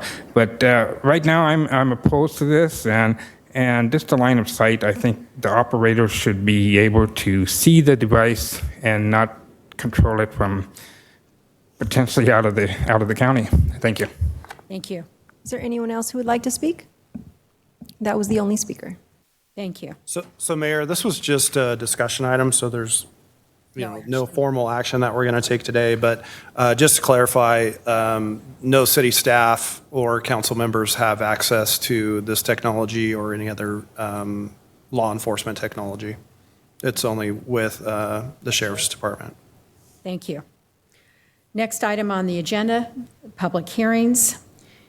Consolidated Landscaping and Lighting Maintenance Assessment District Number 87-01, Final Engineers Annual Levy Report and Levy of Assessments for fiscal year 2026-2027, and Ion Lasley, Assistant Director of Public Works, will report on this. Good morning, good afternoon, Madam Mayor and City Council members. The items before you today are the Consolidated Landscape Lighting Maintenance Assessment Districts, acceptance of the Final Engineers Annual Levy Report, ordering of levy assessments, and collections for fiscal year 2026-27. Then the Landscape and Lighting Maintenance Districts is utilized to maintain landscape and lighting in each specific zone as shown in the engineer's report. The zones within the district are assessed on a cost recovery basis, assessing parcel owners for the associated maintenance cost in their specific zone. The citywide landscape and lighting zone, which covers the city medians, is assessed to parcel owners citywide. 5 special benefit zones within the districts are assessed only to the parcels receiving the direct and special benefits as determined by the original agreement between the developers and the city. As required, a public hearing notice has been posted in the local newspaper noticing today's meeting. Staff recommends the City Council open the public hearing, invite testimony, and consider any written protest regarding the Consolidated Landscape Lighting District 87-01. Staff recommends that City Council adopt the attached resolutions to this staff report and direct the city clerk to file certified copies of the resolutions with the appropriate agencies. This concludes my presentation. I'm happy to answer any questions. Thank you. And we did not receive any speaker cards. Is there anyone who would like to provide public testimony on public hearing item 7A? Okay, please step up and state your name. Thank you again, Brad Anderson, City of Rancho Mirage. I just want to inform the public that I believe this is 3.24% the increase in that fee, and just so people know that there will be a slight increase. Thank you. Thank you. Is there anyone else who would like to speak? And that was the only speaker. Are there any council questions, comments? I'll make a motion, Mayor, to adopt resolution number 2026 next in order, approving the Final Engineers Annual Levy Report for the Consolidated Landscaping and Lighting Maintenance Assessment District number 87-01 for fiscal year 2026-2027. 2, adopt resolution number 2026 next in order, ordering the levy and collection of annual assessments for the Consolidated Landscaping and Lighting Maintenance District number 87-01 for fiscal year 2026-2027. And 3, direct the city clerk to file with the appropriate agencies certified copies of the above resolutions as may be required, together with accompanying exhibits, attachments, and reports. Do I have a second? I'll second. Please vote. Motion carries 5-0. Next on the agenda is action calendar. 8A, annual levy of special taxes and assessments for fire protection and prevention and community facilities districts numbers 1 and 2 for fiscal year 2026-2027. And Jacob De La Cruz, our financial analyst, will be reporting on this item. Thank you, Mayor. Good afternoon, Council. Various assessments and special taxes must be confirmed by the City Council and then submitted to the Riverside County Tax Collector's Office to be included on the tax roll on an annual basis. These resolutions would approve special assessments that fund public safety and library services.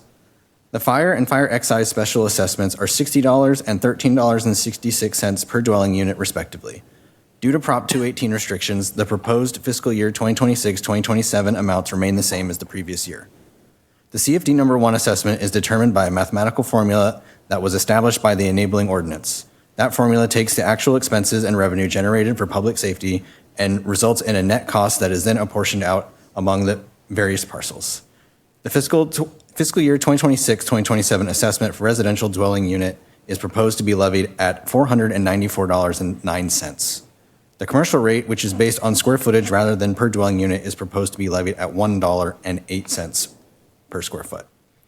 CFD number 2, the Weston Vacation Club, was established to fund library services. This assessment is subject to an annual increase to reflect the change in consumer price index. The CPI change was 3.244%. Therefore, the rate for CFD number 2 is proposed to be levied at $50.62 per assessable week. Staff recommends approval of the attached resolutions, which will then be forwarded to the county for placement on the 2026-2027 tax roll. That concludes my presentation, and Kofi would be happy to answer any questions you may have.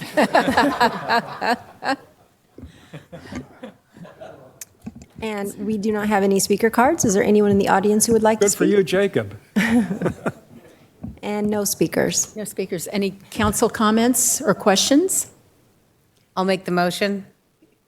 Adopt resolution number 2026 next in order, ordering the levy and collection of the fire tax and fire excise tax pursuant to ordinance number 190 and ordinance number 475 for fiscal year 2026-2027. 2, adopt resolution number 2026 next in order, establishing and ordering the levy and collection of the annual special tax pursuant to ordinance number 485 for Community Facilities District Number 1, Police and Fire Services, and annexations thereto for fiscal year 2026-2027.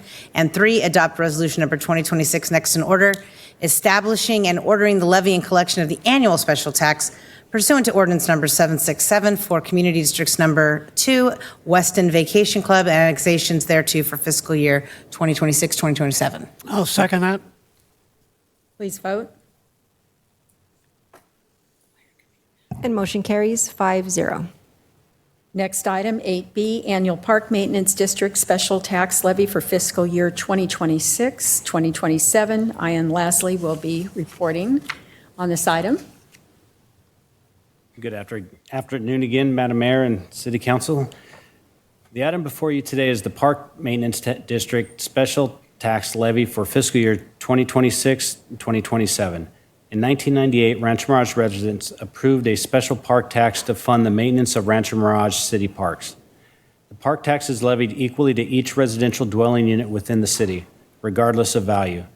Commercial, recreational, and undeveloped land is levied according to the equivalent dwelling unit calculation as shown on page 1 of the resolution. The county's levy roll and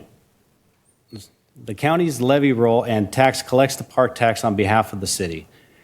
As approved by the voters, park tax can only be adjusted annually according to CPI. This year's CPI adjustment is 3.24% and reflected in the attached resolution and assessment rates. The current park tax is $40.17 and would increase to $41.47 per equivalent dwelling unit. Staff is recommending that City Council approve the attached resolution to adjust the 2026-27 park tax based on the CPI increase. This concludes my presentation. I'm happy to answer any questions. Thank you. And I did not receive any speaker cards on this item. Is there anyone in the audience who would like to speak? No speakers. Okay, any council comments or questions? With that, may I have a motion? I'll go ahead and do the motion that, number 1, we adopt resolution number 2026.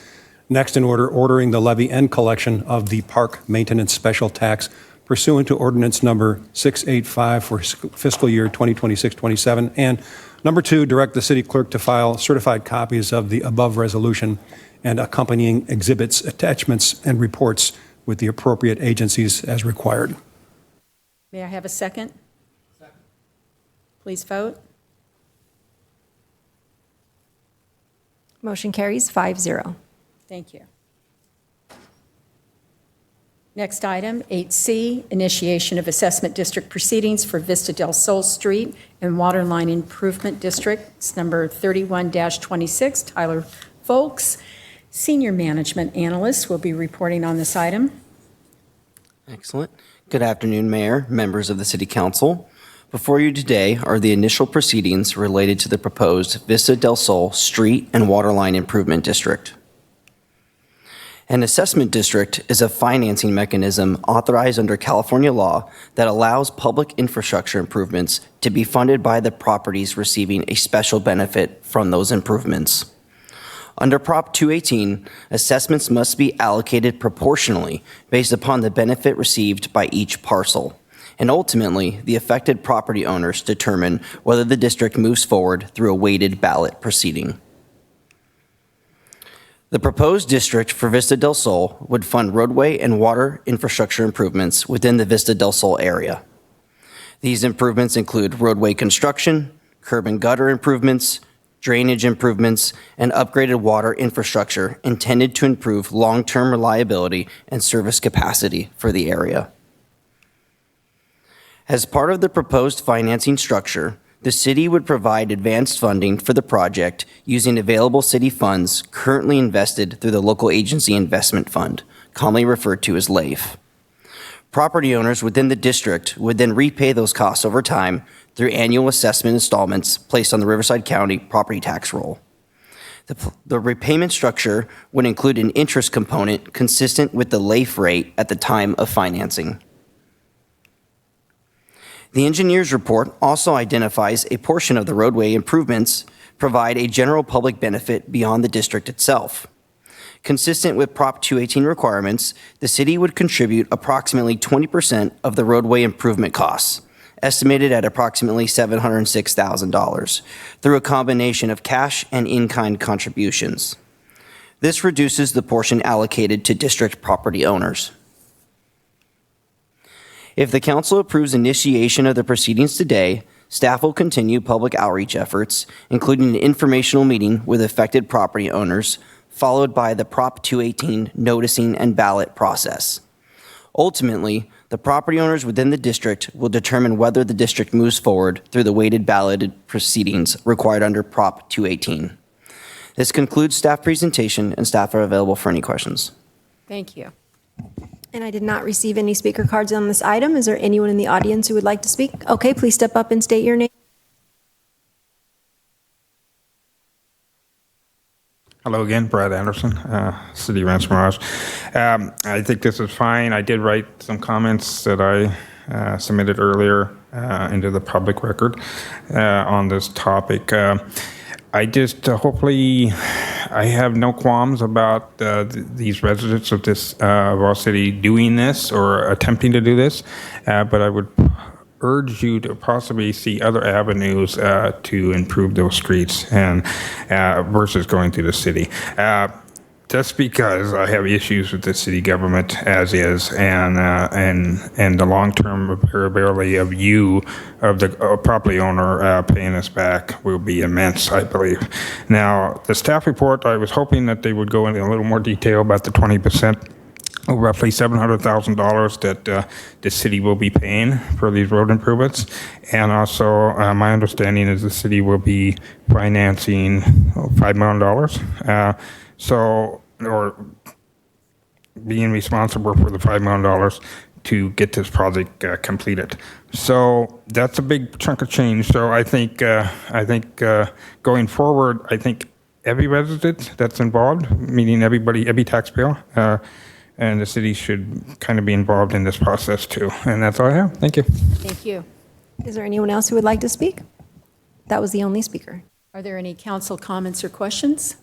With that, If may not, I? I'll make the motion. Thank you. This is an important project, and so I move that, number one, we adopt resolution number 2026 next in order, adopting procedures applicable to the completion, return, and tabulation of assessment ballots for the city of Rancho Mirage, Vista del Sol Street, and Waterline Improvement District number 31-26.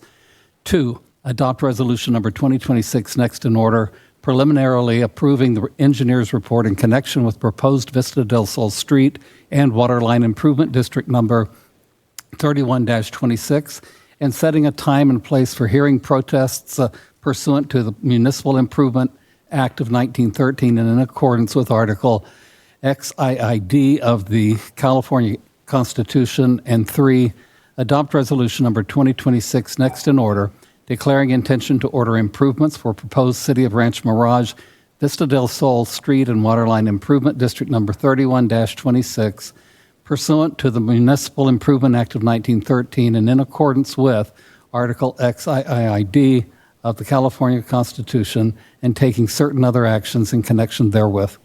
I'll second that. Please vote.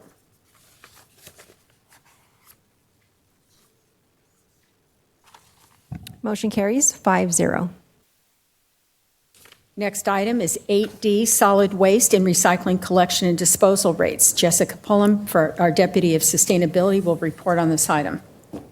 Thank you. Good afternoon, Madam Mayor and members of City Council. I'm here today to seek a resolution addressing the adjustment to the maximum solid waste and collection recycling disposal rates for this upcoming fiscal year. As part of our annual routine, the City Council reviews and sets the maximum rates using a specific rate setting parameters that are outlined in our contract with Burtec. Today, I do want to acknowledge that Burtec is here present with us. We have Clara Vera, the Municipal Marketing Manager. I want to thank her for being here today, and I'm going to go over the proposed rate changes, and then I will invite Clara up to do a year in review. Our current contract with Burtec was ratified in 2022. It established the initial maximum rates for services. The setting was based on thorough assessments conducted by a third-party consultant that was hired by the city. The assessment included in-field evaluations, route audits, as well as a thorough review of Burtec's financial statements. Currently, the standard single-family home in Rancho Mirage is paying $30.93 per month for twice-a-week walk-up trash service. This includes the collection of organics as well as recycling, which are required by the state.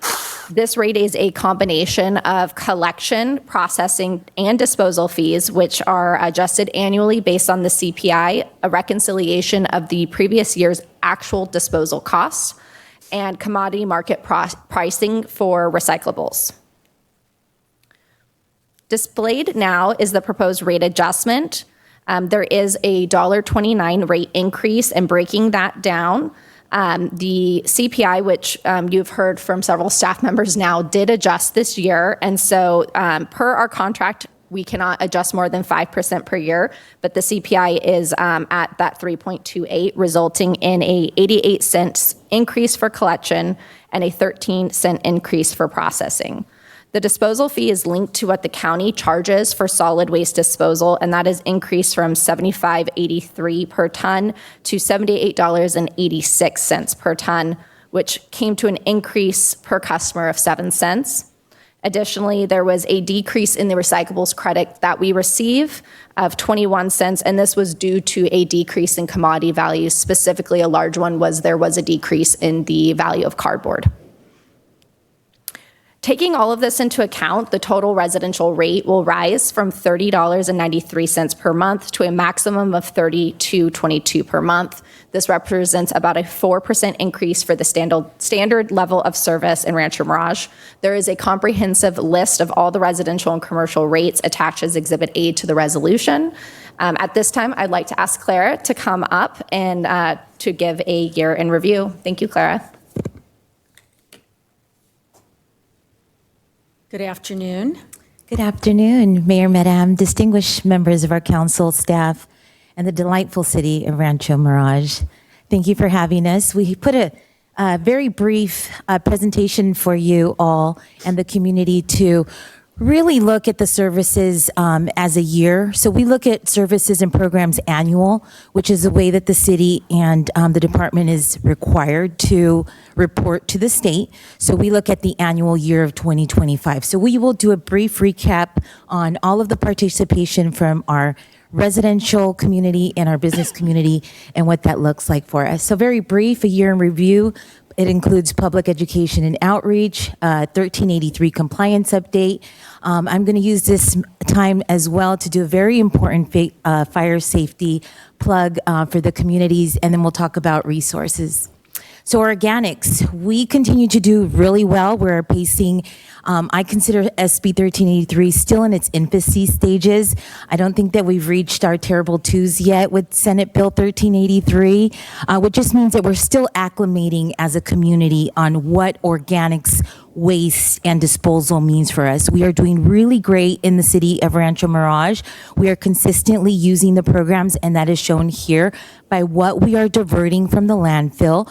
Residents diverted over 1,500 tons of organic food waste from going to the landfill.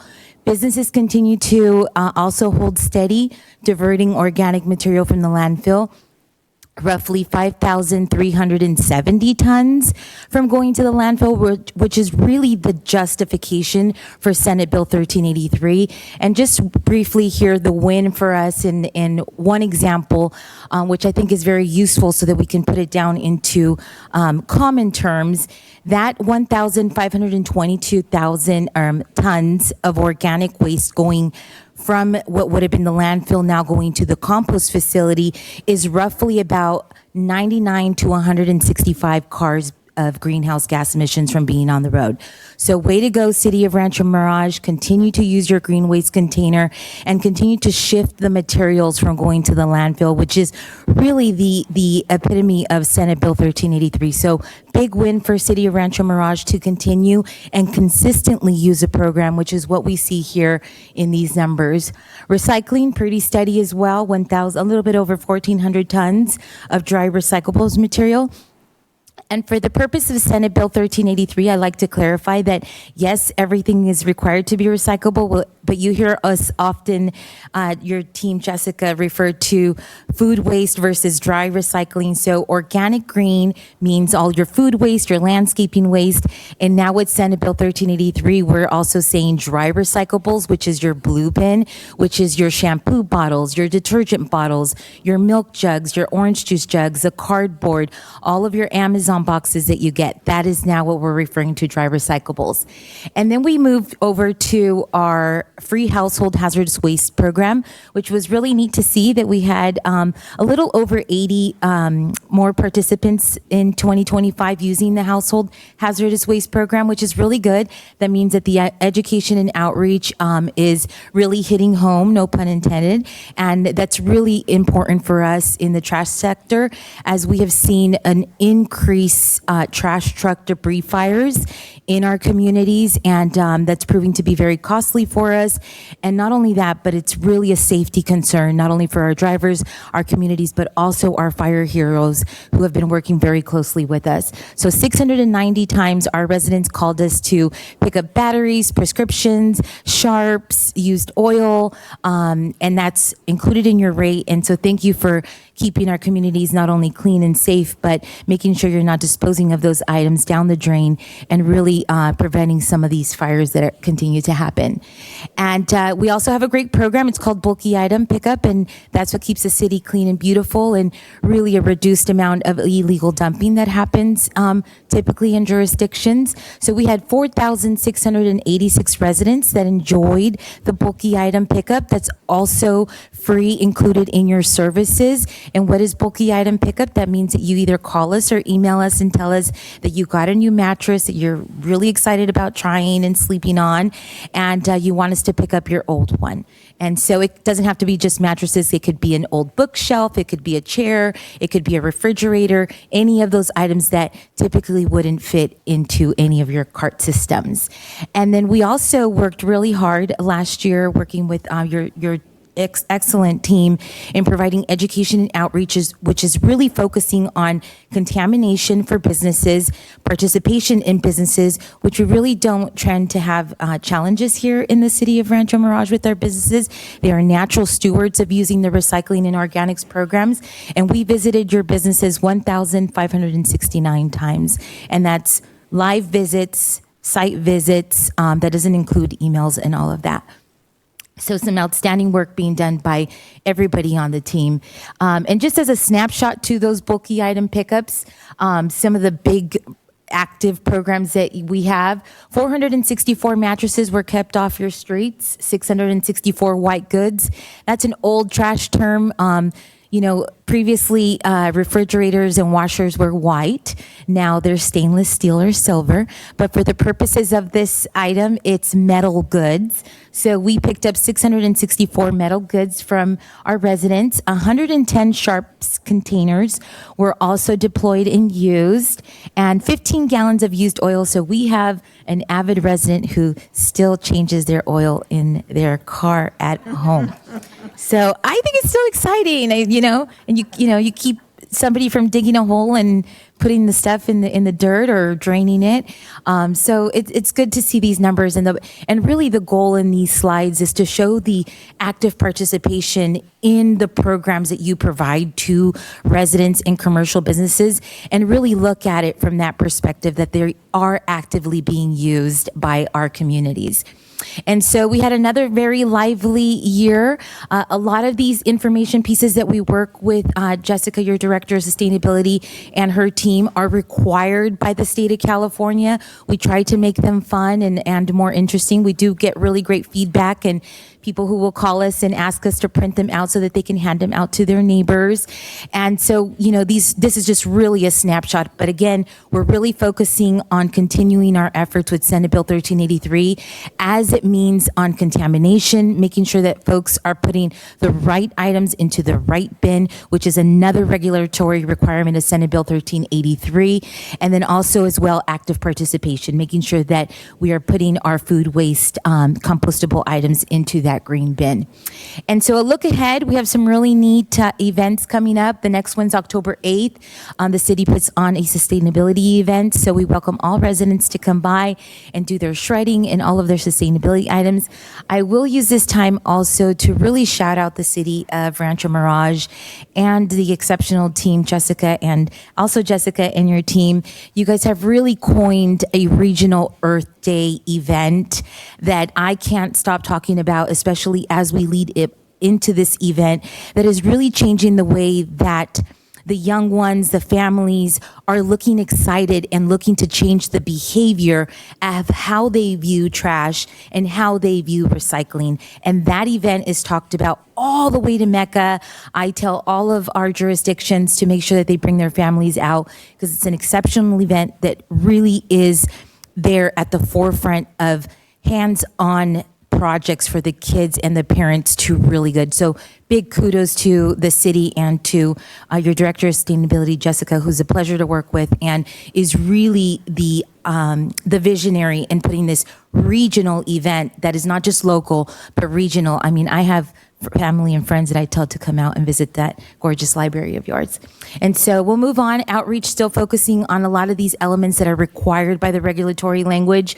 And then we also added here another bonus round for us, which is the welcome kits. Every time that we welcome a new resident to the city of Rancho Mirage, it is equally as important to welcome them with what we want them to do and how we want them to embrace sustainability and be natural stewards of environmental programs for the city of Rancho Mirage. And so you may ask, what is a welcome kit? It is a kit that we've put together that either gets mailed or emailed to every new resident or change in resident. And it includes recycling flyers, postcards, do's and don'ts, and then a highlight snapshot of all of the programs that they might not be familiar with in a different jurisdiction that they might be moving from, or maybe a different country. And we want them to acclimate and be just as excited as I am and the rest of you about coming to Rancho Mirage to live and to work and to play. Here I will take a moment to please remind everybody that 4th of July is coming up. And this is a very kind and gentle reminder that fireworks are not recyclable. Fireworks are not recyclable. That means that fireworks do not belong in any of your bins. Please, please, please, as you're looking at fireworks and as you're sending out city messages, please ensure that, yes, the cardboard that the firecrackers came in may be recyclable, but the actual firecrackers are not recyclable. And last year we saw an unprecedented amount of trash truck fires that really impacted our operations and our team members and the community. So please give us a call. We're happy to help guide you and lead you through that.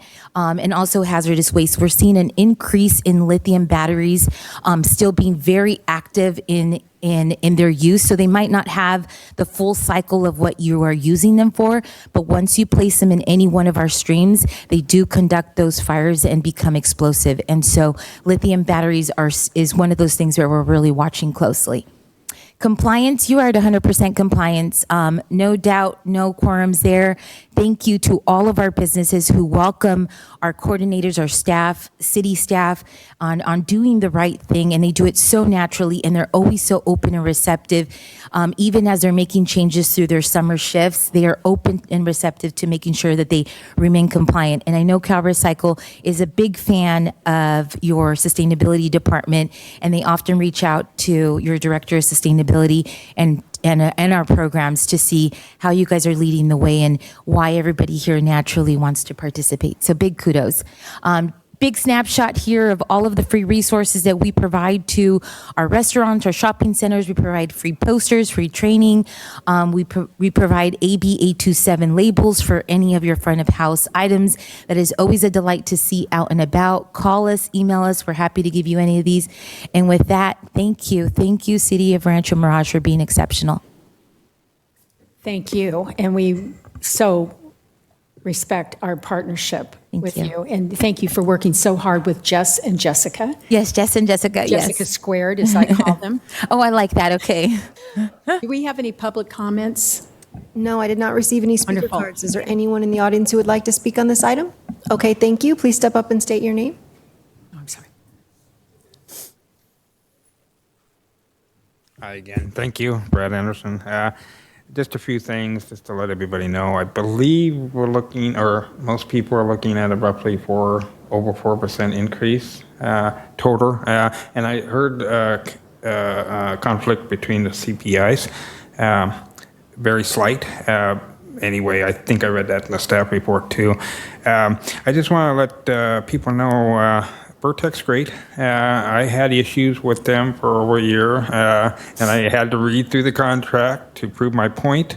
But that's the most important part. And if customers or residents have concerns, they can definitely contact me. And if you're paying for an extra cart or a bigger cart, you shouldn't be. So, and that's all I have. Thank you. Is there anyone else who would like to speak? And that was the only speaker. Thank you. Are there any council questions or comments? I have a question. Clara, thank you for that report, and thank you for what you do with Burtec. And as a repeat bulk pickup customer, thank you for that service that you provide. You're welcome. Can you clarify for me on empty prescription medical bottles? Are those recyclable, and if so, where do they go? Yes, they would go in your blue bin. Thank you. That's a great question. Okay, they're not contaminated and are not No, able that's hard plastic. General rule of thumb is that if the plastic is crinkly or smaller than your hand, it really belongs in the trash. But if it's rigid 1 through 7, then we want those in your blue container. You just saved me $5. Thank you. You're welcome. Are there any other comments? Okay, I'd like to thank you for your partnership and your nice comments about Earth Day. It's exceptional. That Jessica and our marketing department puts on. We look forward to it every day, and we consistently hear very nice compliments about that event. And please give our best to Mike and Frank. Thank you. I need to drink more water. Thank you. They send their hellos. It's great to see you. Thank you. For sure. Thank you. I think you need a motion. I know, we're getting there. I'll be happy to make the motion that the council adopt resolution number 2026 next in order, establishing solid waste and recycling collection and disposal rates for all classes of customers within the jurisdiction of the City of Rancho Mirage, effective July 1, 2026. And may I have a second? Good. Please vote.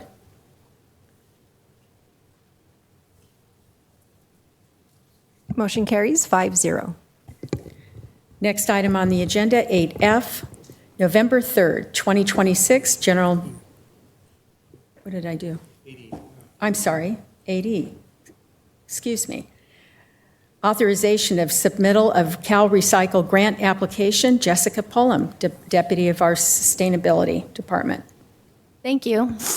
I appreciate it. This next item is routine. It's an update to renew the city's authorization to apply for CalRecycle grants. CalRecycle requires a resolution to maintain eligibility and for it to also designate a signature authority. Our previous resolution, which was adopted in 2020, has now expired. We do have an active Senate Bill 1383 local assistance grant that helps support our edible food program. Adoption of this resolution ensures that we can continue to administer that fund and pursue future grant opportunities. There's no fiscal impact associated with this item, and I'm happy to answer any questions. Thank you. Are there any public comments? I did not receive any speaker cards. Is there anyone in the audience who would like to speak on this item? No speakers. Any council comments or questions? I'll make the motion.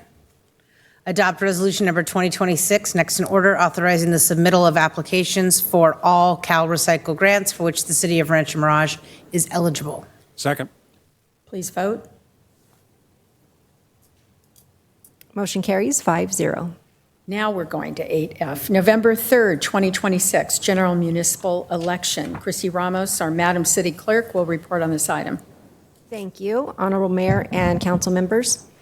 A general municipal election needs to be called as the terms for 3 of the 5 Rancho Mirage City Council members expire in November of 2026.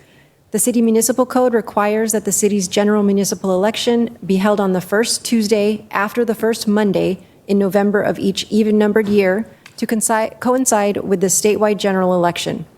Proposed resolution number 1 calls and provides notice of an election to be held on Tuesday, November 3rd, 2026. The Riverside County Registrar of Voters Office provides election services for most cities in the county, including Rancho Mirage. The city's fiscal year 2026-2027 budget set aside funds for the cost of the registrar's services for the 2026 election. Proposed resolution number 2 requests that the County Board of Supervisors authorize the registrar's office to provide these services.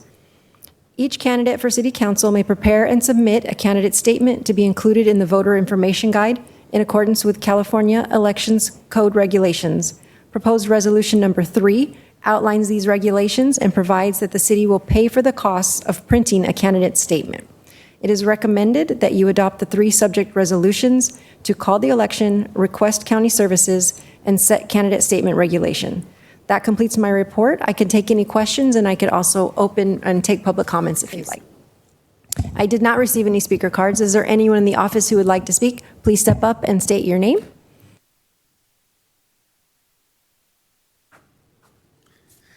Thank you again. Brad Anderson, City Rancho Mirage. This is a very important subject, and I did write some comments and submit them earlier into the public record.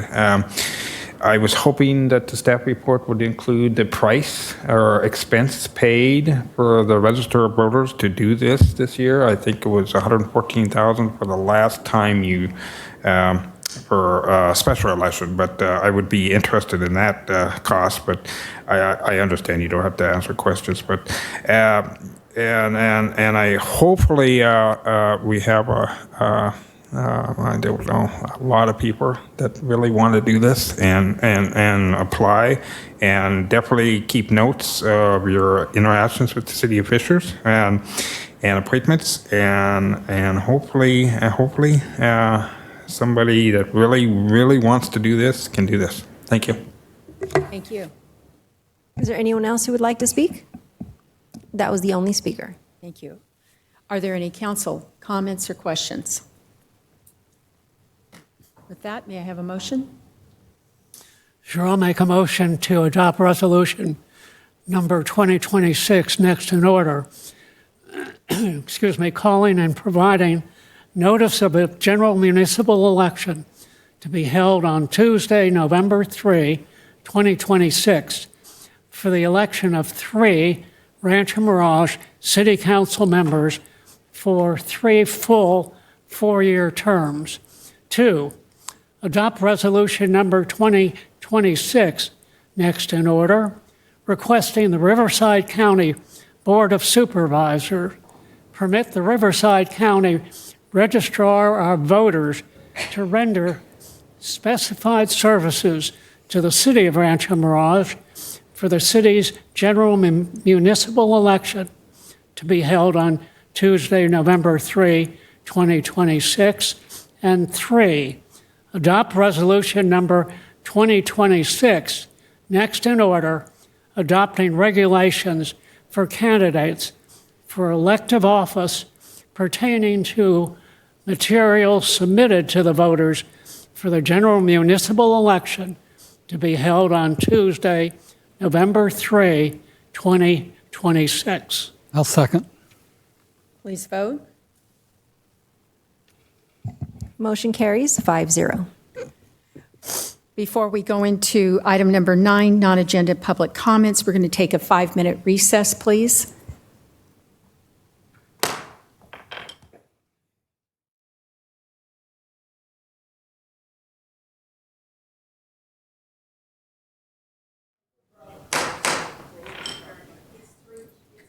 Nine, and we will resume the meeting.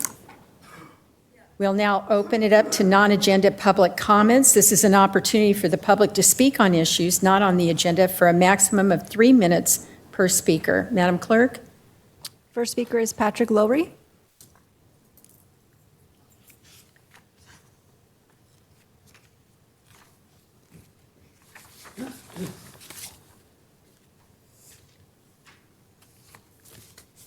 Good afternoon. Good afternoon. I got a bit stiff there. I know the feeling. Good to see all of you again. It's been a good meeting and hearing good things, especially from the youngsters. Terrific stuff. And our sheriff and all that great stuff. It really lifts your heart and makes you feel good about things. But it doesn't mean I've fallen in love with the city council. But you're doing good work. A couple things. I've not heard a word from any of you regarding the town hall meetings. Not a word. How come? We haven't heard much from you in the sense of asking for 1% tax increase. Not a word. Now, I talked earlier this morning about discretionary spending a bit.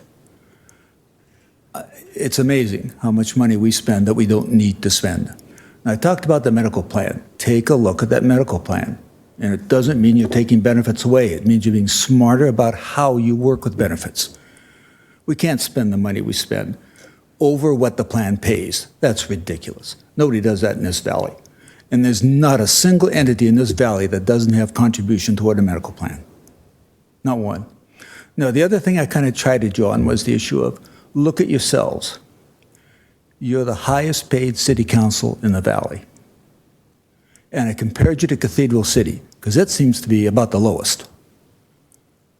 Lower your stipend. Chip in if we're coming up short. Okay, now, oh geez, I don't want to forget about baseball. Take in baseball, it's great stuff. Lousy game last night. Geez, we threw it away in the 7th inning. Game tomorrow. Almost as good as hockey, but not quite. So get a chance to see the things. Now, another thing is, guys, we have 2 cars sitting in that parking lot that cost $63,000 each. How come?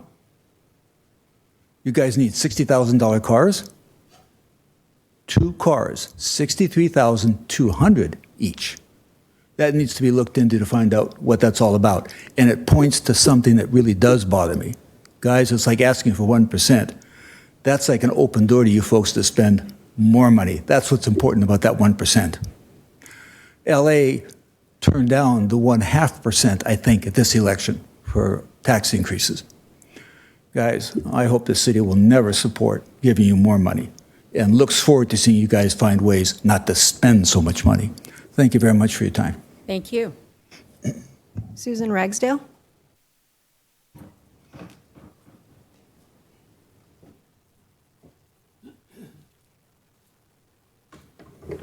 All right. Good afternoon.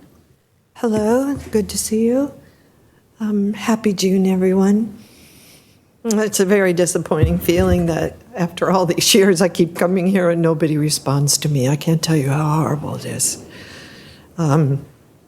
It's been over 4 years now. In May 2022, I received a fraudulent termination of tenancy with 14 false allegations of harassment when I was obviously the victim, being harassed by bullies living on both sides of my apartment for 4 years.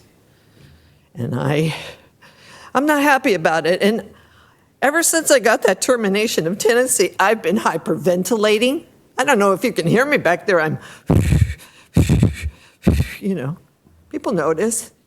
I have to fight to not to hold my hands like this all the time, all the time. I can't ever think about anything, especially because at that very same time, 4 years ago, I lost my daughter and my granddaughter. I'm angry about this. I didn't deserve this. I told her about the termination of tenancy. She said, I can't handle this. I'm not talking to you until you get your housing straightened out. Bam. My granddaughter was just a toddler at the time. She's almost 8 years old now, and I've missed all these years with her. It's unbearable. I had to go out into the lobby because when I heard Hagerman speaking, and the sound of his voice just upsets me so much, and I went out there and I was bawling.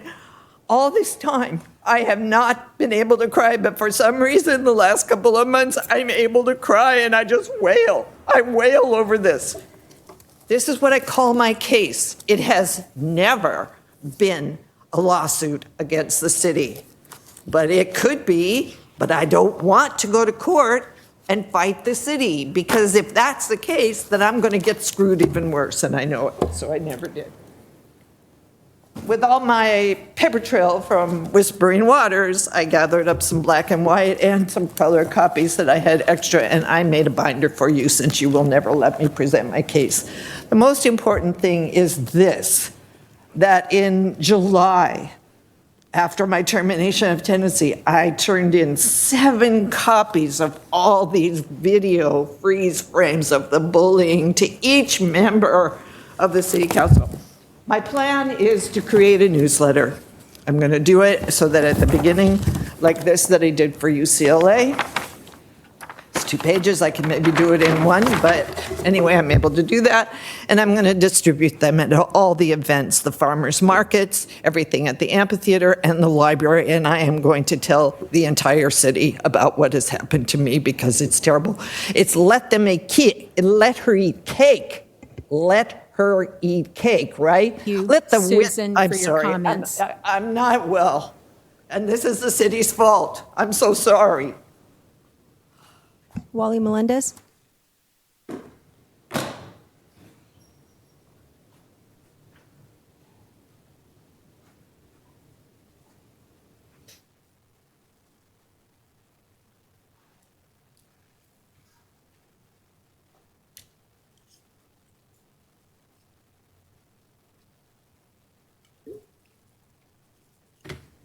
Good afternoon. I'm Wally Melendez.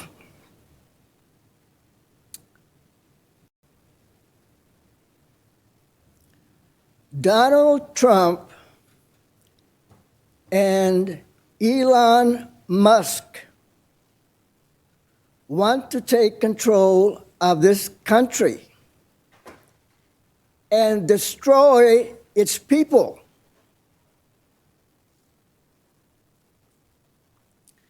They are building data centers all over the United States, many in Washington, D.C. And as you all know, those data centers are giant computer systems whereby they intend to get all the specific details of every human being in the United States, 350 million people, every detail, how they vote, what they eat, what color is their skin, if they have Hispanic surnames.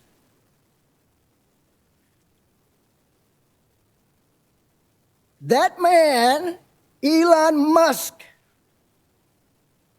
illegally migrated to the United States and got billions of dollars from us, the taxpayers, from the federal government to build up his high-tech businesses, whereby he has become the billionaire of the world, the richest man on earth. Either this week or next week, Donald Trump is taking Elon Musk to China to do their shenanigans over there. Donald Trump does not plan to leave the White House ever. So he has to be taken out by force. Thank you, Mr. Melendez. Brad Anderson?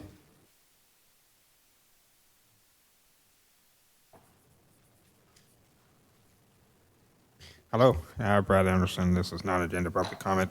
I just wanted to speak on a few topics. I happened to come in a meeting late today, and I heard Mr. Downs talking about CBAG and Coachella Valley Association of Governments meeting concerning Monroe Bridge, I believe, and the city's portion of that, or requested portion of it. I agree with Mr. Downs. I agree with his stance on this. And most people probably wouldn't even have noticed that or really cared. So I applaud him for bringing that to attention of everybody that's in the city and hopefully in the county. Steve, and hopefully the director doesn't go after you like he did, Mr. Hobart, on the CB link. And I had issues with that too, just because I attended meetings and had support for my council member at that time. But I am worried about other council comments concerning active shooters and terrorist activities. That's the furthest thing from my mind. It's the last thing I would even think about. And I've heard this kind of fear-mongering before on other topics at other meetings. And I don't appreciate it. I don't think really it's an issue at all in the city or in our area, and hopefully we can kind of pull that back a little bit. I don't want to scare my residents. I don't want to scare my residents. I don't want to scare my neighbors because, like Mr. Downs talked about, the population and the senior citizens and the population aspect of senior citizens in our city. So let's just keep the regular, let's keep that to a small store. I'm not telling you what to say, but I don't appreciate this type of fear-mongering, and that's all I have. Thank you. Thank you. And I have no additional speaker cards. Is there anyone else in the audience who would like to speak? No additional speakers. Great. With that, we will adjourn today's meeting. Oh, I'm sorry. We have to go into closed session. Mr. City Attorney. Thank you, Mayor. We'll be convening in a closed session for the item listed before you as 10A, Subpart 1, Conference with Legal Counsel, Potential Initiation of Litigation pursuant to Government Code Section 54956.9D4, one potential case, and taking a page out of Jacob's book. If you have any more questions, I'd be happy to refer you to Gabe. We will now recess to closed session.